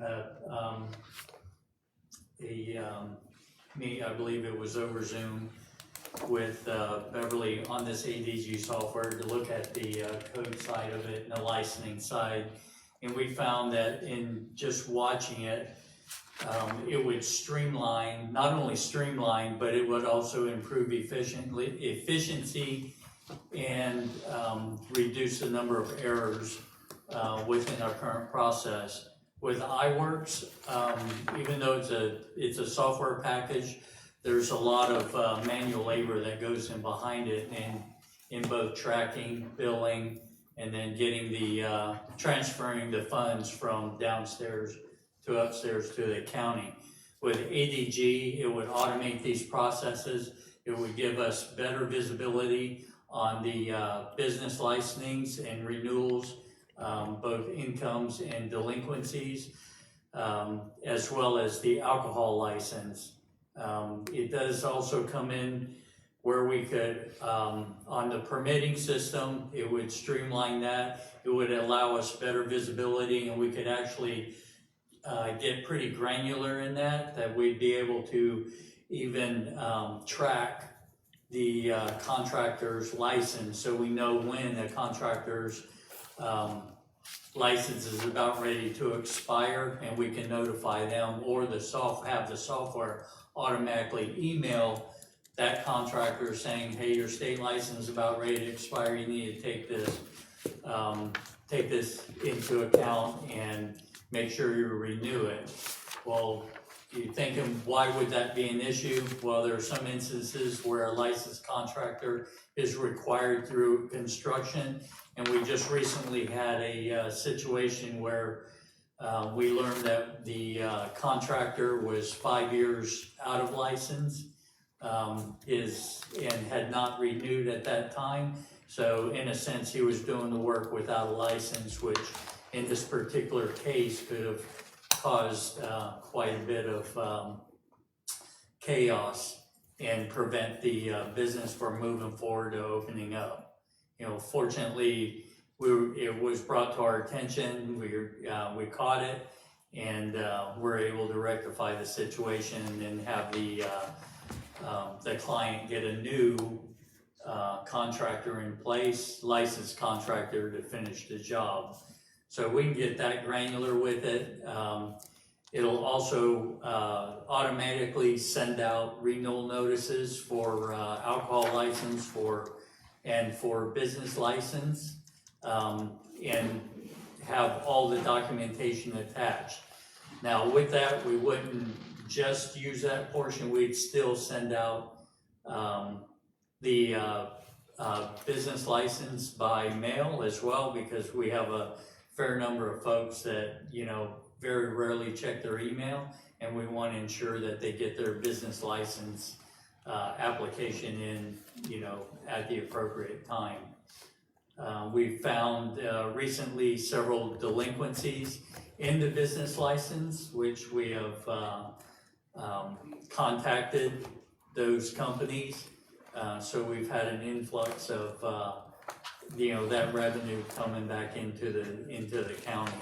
The ADG software would streamline all that process and automate it so that we don't have to manually go through like we do right now into the system to find out who hasn't paid and who has paid. So anyways, overall, I think we get, you know, a lot more results from moving to this package, and it would streamline, you know, the group as a whole, in all the tracking, make it a lot more efficient, and there'd be less errors in the accounting portion of it, getting that information up to Beverly's group in accounting. Okay. I got one question, Dave, if you don't mind. Question? Why is yours double what hers is? Excuse me? Same company, ADG, Yes, sir. but yours is double what hers is. It's a whole separate module and licensing. He's getting It's- like 3 different modules where I'm only getting one. Okay. I think it's 3. Is it 3 or 4? It's three. It's three. Is it for his office and the It's the vehicles? permit, no, it's your permitting, software for your permits. It's your, business license software for business license, and then it's your code permit for code complaints, or license for code complaints. We got that much? We can do this out of general fund or what? We do it under, SPOS. Splosh, okay. Yeah, and I spoke with Carlos to make sure it wouldn't interfere with anything That he's doing. that he's doing, and he said it would not. So probably enhance what he's doing. We ain't got no more ARPA money, so we got to use SPOS now. Right. ARPA money gone because of them dump trucks involved. Dave, you mentioned about, the licensing and, when a business is operating, it would like give y'all an alert, let you know the license is expiring. What can happen in a case where you have a business that's operating without a license or the license has expired? What can be done, or how do we try to approach that? So right now, we're doing a couple of things. Well, in the software, it's got, the way it's set up is a very manual process to find that. And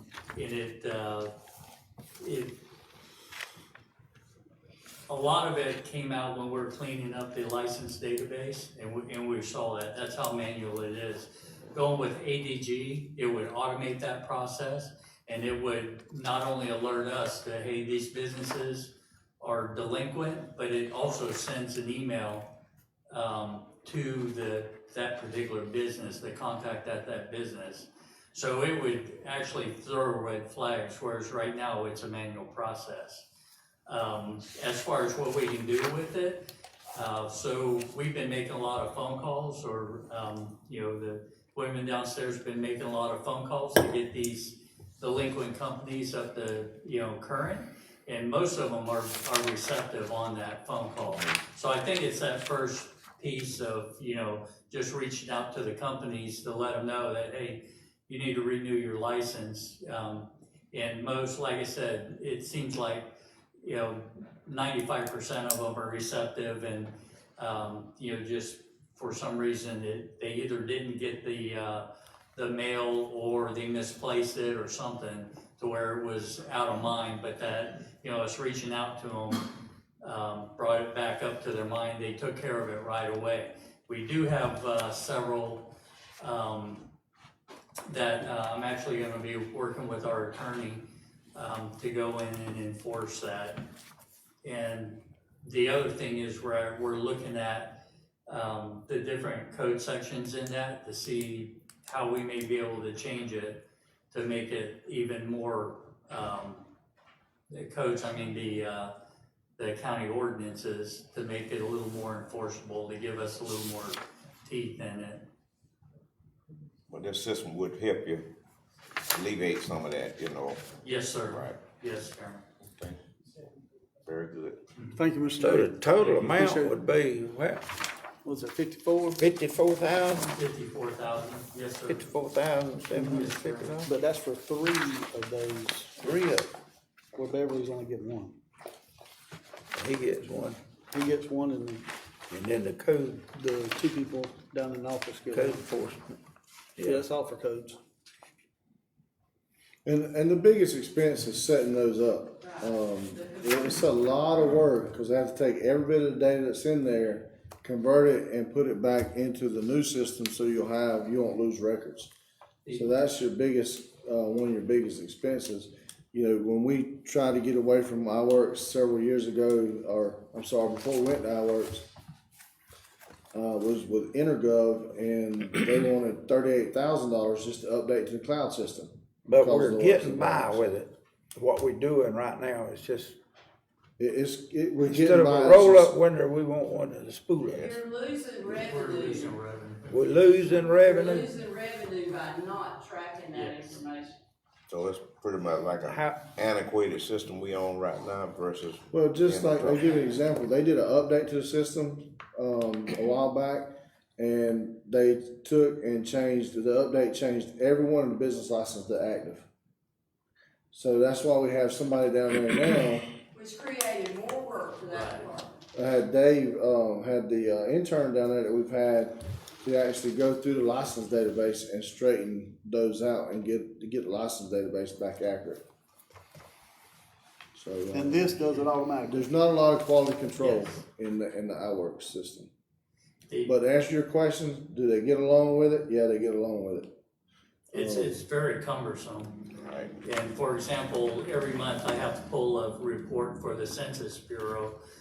And honestly, I feel like I have to retrain myself on how to do it every single time. Because there's certain ways that that seem to make sense, but they won't pull the numbers that I'm looking for. I actually had a meeting with iWorks, last Friday, and I found out the version of iWorks that we're on right now is pretty well antiquated. There is a newer version, but to go with it, would be definitely a little more money. So I asked for a quote on that, but I haven't seen it as of yet. And then you'll save $5,000 yearly on the update and license after you get the conversion and the purchase paid. Currently, iWorks is $12,000 a year. Once this is set up, your recurring cost is $7,000, so you'll save a little over $5,000 a year on that. That's good. 5,000 on that one and 3,000 on. Well, all this other too, the IT purchase request for PC units. I think And the blue, that's the one with Carlos, isn't it? That's Carlos. That's the one with Carlos, Mr. Chairman. Okay. And he's already talked to us one time about that. Yes. Yeah. And when y'all get ready, I'll move on. I mean, it's, This is 54. We ready? I guess y'all gonna move that to the agenda. All right, let's move it on. Okay, so, Let's go to the, I. A purchase request for the PC unit. yes, sir, this is a request from IT to purchase 20, computers in the amount of $21,832.80. These are computers that couldn't be updated with the new software. So these are obsolete computers that only run on Windows 10, and they're at the end of the life. It's either you replace them or you lose them, and because they're ending the support. So these computers cannot be updated to Windows 11. Okay. So he's requesting to purchase those computers to replace them. Now, this is in. 21,000. This is in addition to what, excuse me, Mr. Chairman, this is in addition to what Carlos, didn't we approve something the last time? Yes, What was sir. it? He purchased the software. The software. Purchase Yes, software. Now you gotta Microsoft. get the So now, software. these computers not, These computers could not be updated to run that software, correct? So now we gotta buy the computers. Yeah, buy the computers, yes, sir. And that's the things that happens when you update computers and you go to Windows 10, eventually that computer's gonna max out. You're not gonna be able to go any higher. And I'm assuming that these were some older computers that can't go up any higher than Windows 10. And you're gonna lose your tech support and everything for Windows 10, and they're gonna continue to crash like they've been crashing. And we lose valuable information that we haven't backed up somewhere else. Correct. I reckon that'll happen on that other thing too. that's what our clerk was expressing here a while back on her computer, where Just having to go going back in. and redo. And that's what's happening on they had to turn something off, but that's what will happen on these computers. And we sure don't need to lose none of that information. And this will be come from SPLOS also? Yes, sir. Okay, any more on it? All right, let's go to J, approve subscription renewal for the Code Red public alerting system. Jonathan, That's right enough. there. Is that Jonathan? Huh? Is that Jonathan can speak on that? Johnson, come up. John, what's he on? What he want 18? On solid, yeah. He want $18,180. $18,180. We just bought him a new vehicle. I don't know what in the world. You bought you a new car, now we got to buy you a new car. Thank you. Yeah. Commission, this is our annual renewal of the Code Red alerting system. This is a budgeted item, and half of that cost is paid by the city of Waycross. It's a shared feature that we have to the public that we share with the citizens for mass notification, emergency notification, and for weather emergency notification. So it's a budgeted item. This is just an annual renewal. And like I said, it's shared cost with the city. So the city pays that for it. Okay.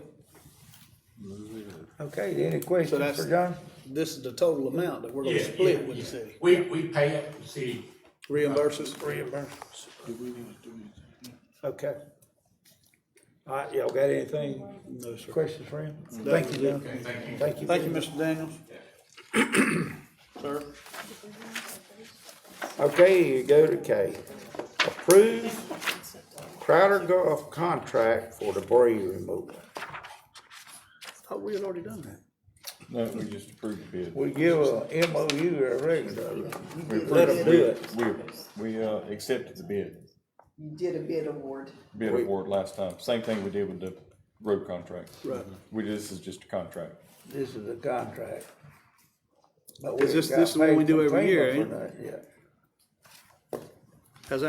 Have we got half payment back yet? As you recall, mentioned, that last month, that you approved the RFPs that we put out the request for proposal. These are the actual contract of the two companies that we awarded.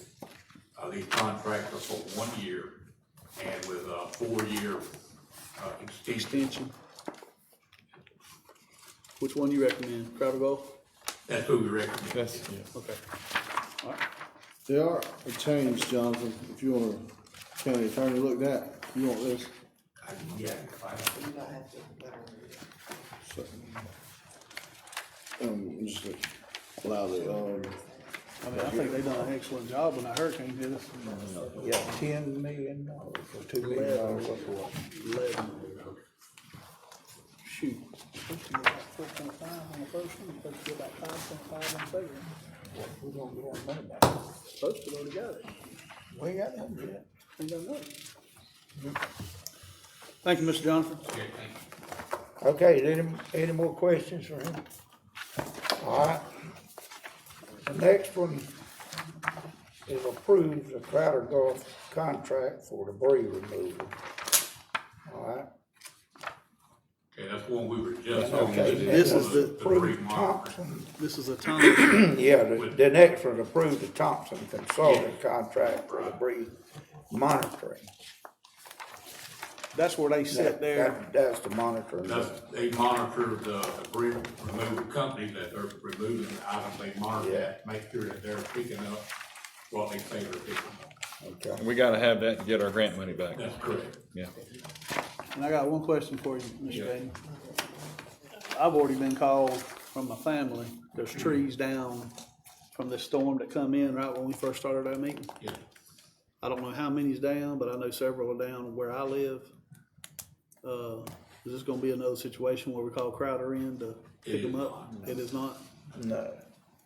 Okay. Okay, any more? That's it. on my cover letter, Mr. Chairman, there, I had to option to renew for 4 years. That should be changed to 2 additional years. That's what it says in the contract. On his, That's on Thompson. Yeah, Yeah, on Thompson, so, and was there any? and we gotta have Thompson to have Crowder. Okay. okay. All right, that'll do it. Thank you. Thank you. Thank you, Mr. Johnson. Okay, let's go on. Anybody got anything else on that? No, sir. All right. A resolution 2025-12, private property rights, United Nations. Mr. Chairman, this is a request by Commissioner Cox to have this, resolution 2025-12 resolution 2025-12 on the agenda for today, and we've put it on there for, at the pleasure of Mr. Cox to see how the commission want to proceed. Okay. Got any discussion on it? Is this the one that's the same as the one from Charlton County that they had done? This, yeah. It's not identical. I cleaned it up just a little bit, but it is very similar to Charlton County's. And all of these, candidly, you know, from a legal standpoint, basically what you're saying is we're saying out loud, here's what the U.S. Constitution says, here's what the Georgia Constitution says, and, you know, we're affirming that we wouldn't take any steps or allow, you know, the United Nations or anyone else to take any steps to infringe on those rights. So, yeah, candidly, it doesn't really have any legal effect I mean, it's not of legal effect, but if the commission desires and thinks it's important, then, it's drafted in a way to affirm. Of course, we have no control over what another entity does. All we can do is affirm our commitment as a board to not infringe on, any rights set out in either the Georgia or the U.S. Constitution. Can Okay. I, Mr. Chairman, with due respect? Yeah, go ahead. Can I read a short synopsis? Ms. County Clerk, County Attorney, County Manager? How long is it? Go ahead. It ain't long. I'm just gonna sub-paragraph these things. And this is conversations that I've had in the past. Everybody wants to say that UNESCO is not a part of the United Nations. Well, it says right here, the acronym UNESCO stands for United Nations Educational, Scientific, and Cultural Organization. That is their professional name.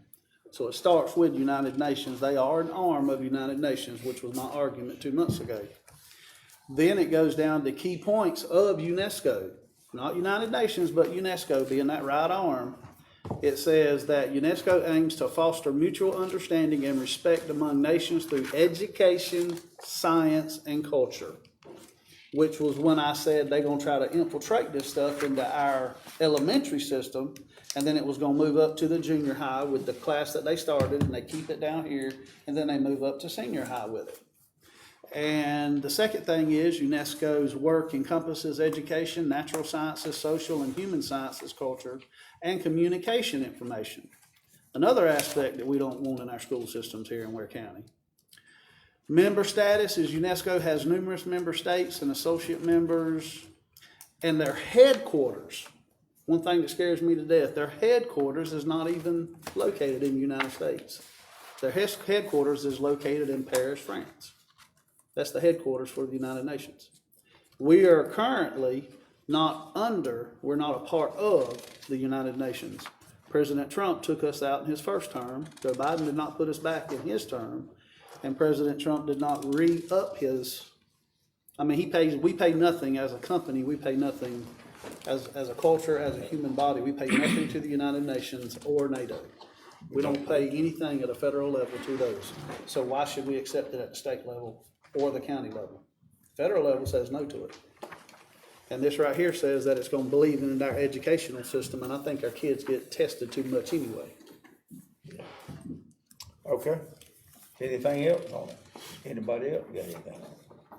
I would just like, and I appreciate what Commissioner Lucas said, but I still go back, this resolution right here is, and I don't wanna sound harsh, but it's hardly not even what the paper's written on. I mean, for us, because we already have these laws in place already about, taking people's property and all this kind of stuff. And, all this come about is basically whenever Okefenokee Swamp Park was wanting to be considered as a World Heritage Site. And this is when all these different things come out. Prior to that, hadn't heard anything about that. And, I just don't think this really gonna help anything. And, it's all kind of stuff floating around out there now. Some could be valid, some could be invalid. I don't know. But when the World Heritage Site, we got 26 of them in the United States already, and it's never been a problem. Now all of a sudden now, I start hearing this about UNESCO, United Nations, and all kind of stuff. I just don't. Yeah. Mr. Chairman, I'd like to say something too. Okay. I've had a couple of representatives say that we really need a resolution to help them control this at the state level. Yeah. That they need something from us to help them. Because if we're not backing them, they have no foothold. Yeah. Charlton voted like this. Clinch, of course, went with the United Nations. So it's gonna depend on what we do. Are we gonna vote for this, or are we gonna vote like Clinch? We have probably no say-so whether they gonna come or not. This is just something to maybe help the landowners and the people have a little better feeling that they feel in control of their land and their. Well, and again, gentlemen, of course, this resolution is drafted for your consideration, but I want to make sure in approving it that you understand what the language says and what it does. So, to what Commissioner Lucas was talking about what may be done in the schools or anything like that, we have no control over that. This resolution would not in any way address those issues. To Commissioner Cox's point, about what may or may not be done to private landowners, again, the only thing that we can control and the only thing that's mentioned in this resolution is that you, the Ware County Board of Commissioners, will not violate either the U.S. Constitution or the Georgia Constitution when it comes to the property rights. So I just want to make sure that we understand exactly what the resolution says when we're approving it. And then certainly, it's up to you all at that point as to what you deem appropriate. Okay. I think, I say move it to the vote. We'll move it to a vote. Okay, is there any more on it before we move? Anything else? All right, let's move to the vote. All right. Manager's comments.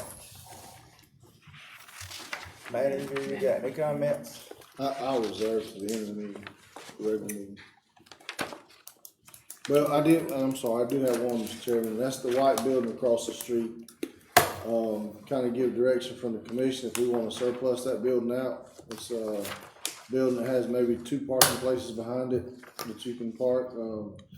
It's vacant. We used it, Ware visiting nurses used it for storage. Does have air conditioning in it.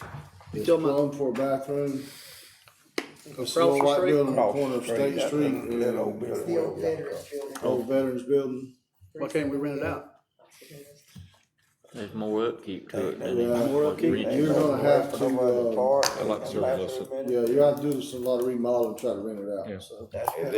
So If we just have sell any it? use, we can use for it. If not, I we need to know surplus of, it. I know of no use for We it. need to surplus Well, it. I do have about, I don't know, and I've talked to Daniel about it. The new corner, but I got, Aunt Atha's got like 18 filing cabinets full of requisitions and the 8 court things that she had, or 9, thousands of files at her house. We're talking about 34 years worth.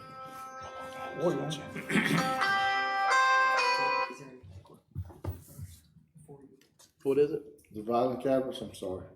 We're gonna Yeah, have but there's we're like- working on a climate control building for this other one here. So the storage rear building. building, This front the- building. This front building is storage inside. building closest to us, the gray and white buildings over here, blue and white, they're chain linked off and locked.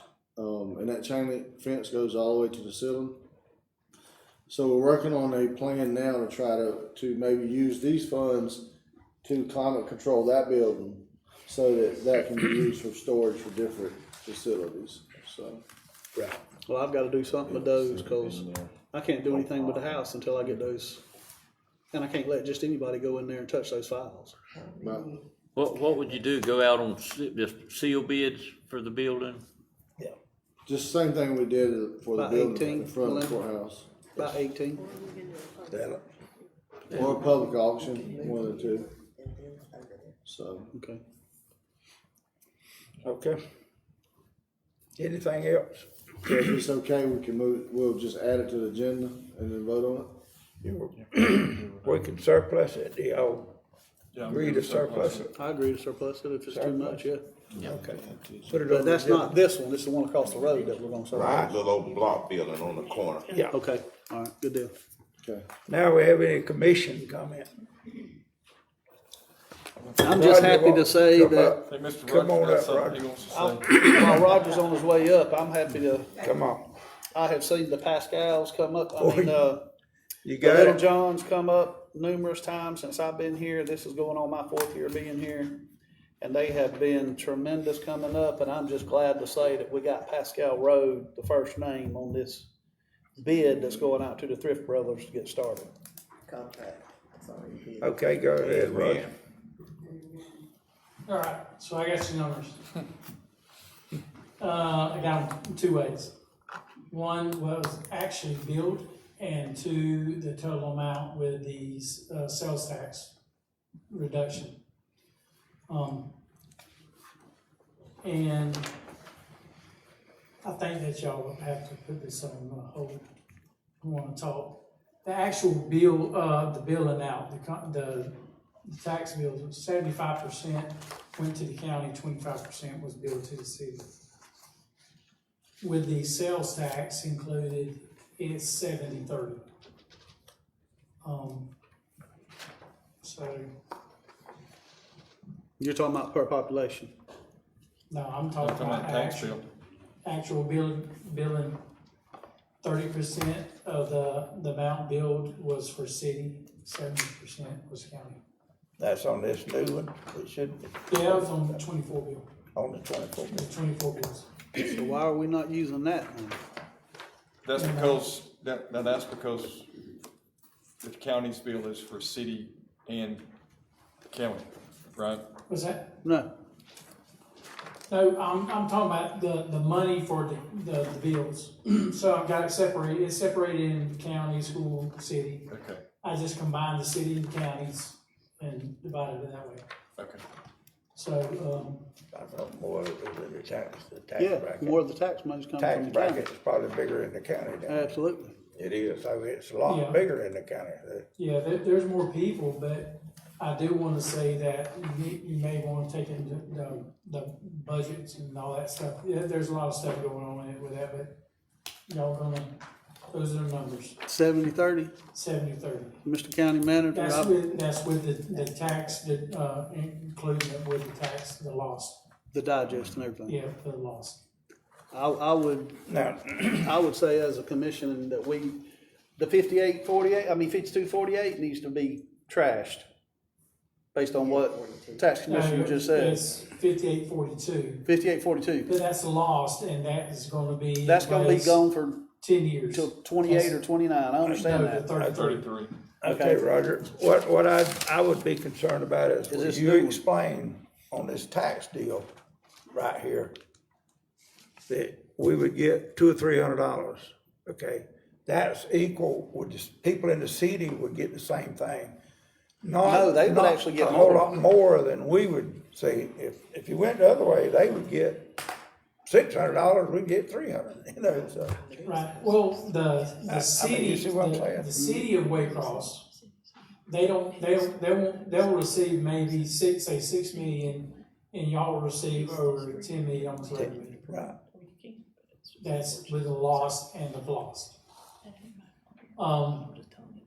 So that's not them receiving more money than y'all, No. but the taxpayers, the city taxpayers get a big reduction because they get the benefit, the money going to the city and the money going to the county. And education. Well, education, Yeah. They don't pay no education in the city? No.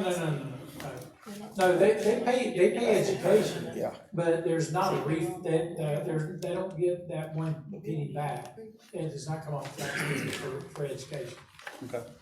That's the reason why they have 14 meals, but they got an East loss to help them do other stuff. Right. But that does not come off of their tax bill. Okay.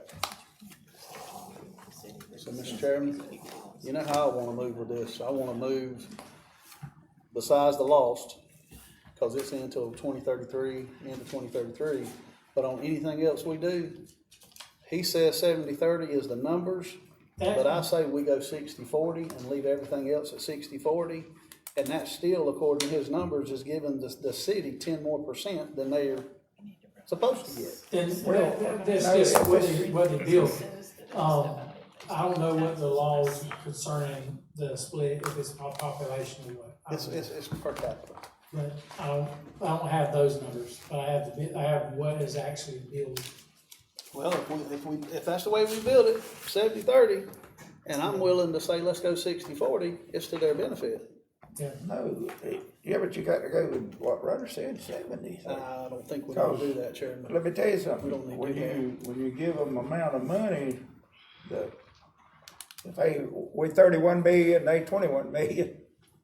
Well, that's If a we big difference. if we drop them from 40 to 30, And They're gonna be bankrupt in 6 months, I want But to. now, you gotta keep in mind, Chairman, that they have other, sources of revenue for their budget too. So Yeah. they- And see, they that have- 2% us getting back on everything else, you know, instead of it being 52.48, I mean 62.48, 38, whatever, 52.48. We need to go to 60-40, not 70-30. I would not vote for 70-30. I would not do that to the city. I don't think that y'all would be able to get that worked out with the city, so. I mean, you gotta look just at be- the, Well, I think one of the arguments that the city has is that the majority of the sales tax is generated within the city limits. Yeah. So That's true. it's the majority of it. the vast majority of It's the collected sales. But by the it's city. all generated in the county. But it's all But generated it's in the county, generated in the right? But county. the city's in the county, so Cities. they got to do what we say. But if it's all going to property tax, that's what I'm getting at, is if it's all being property tax, then all the property. we want the property and the county and the city to be equal, Per capita. you know, per cap or whatever they, you know, Yeah, property. I can see that. Yeah, that's what I'm getting at. I think this is, So y'all have to work it out with the city, y'all agree, and y'all get it on the ballot. Okay. Let's get these people to vote for it. Yeah. So, Mr. Chairman, what I think that we need to do for F and G is remove those tonight. And we'll just have to, if we have to have a call meeting or whatever, to approve them, but in the meantime, we need a couple commissioners and myself or whatever, get with the city and and try to get an agreement set up in place. We might just move them over and table your them at papers the end. that say it's 70-30 Yeah, I can, for us to go sit down with them? yeah, I can give you this right here. Okay, that works. All right, that all? Roger, we appreciate it. Roger, appreciate it. I'm sorry we kept you long, but Any more I commissioners? appreciate you. Thank you. You feeling the love, Roger? Feeling the love. Let me get that paper before you leave. Any more commission comment? No, sir. No, sir. If not, I hear a motion to adjourn. So moved. We have a motion to adjourn. Second. I got a second, all in favor? Aye. We'll take, how many minutes, what, 20? 10? He was gonna go. Say check 5:15. Huh? Remember, he was gonna go check on, How much time you need, 10, 20, how long it would take you to run downstairs and check on. 20 minutes? Say 20 minutes, come back. I'll have. So the numbers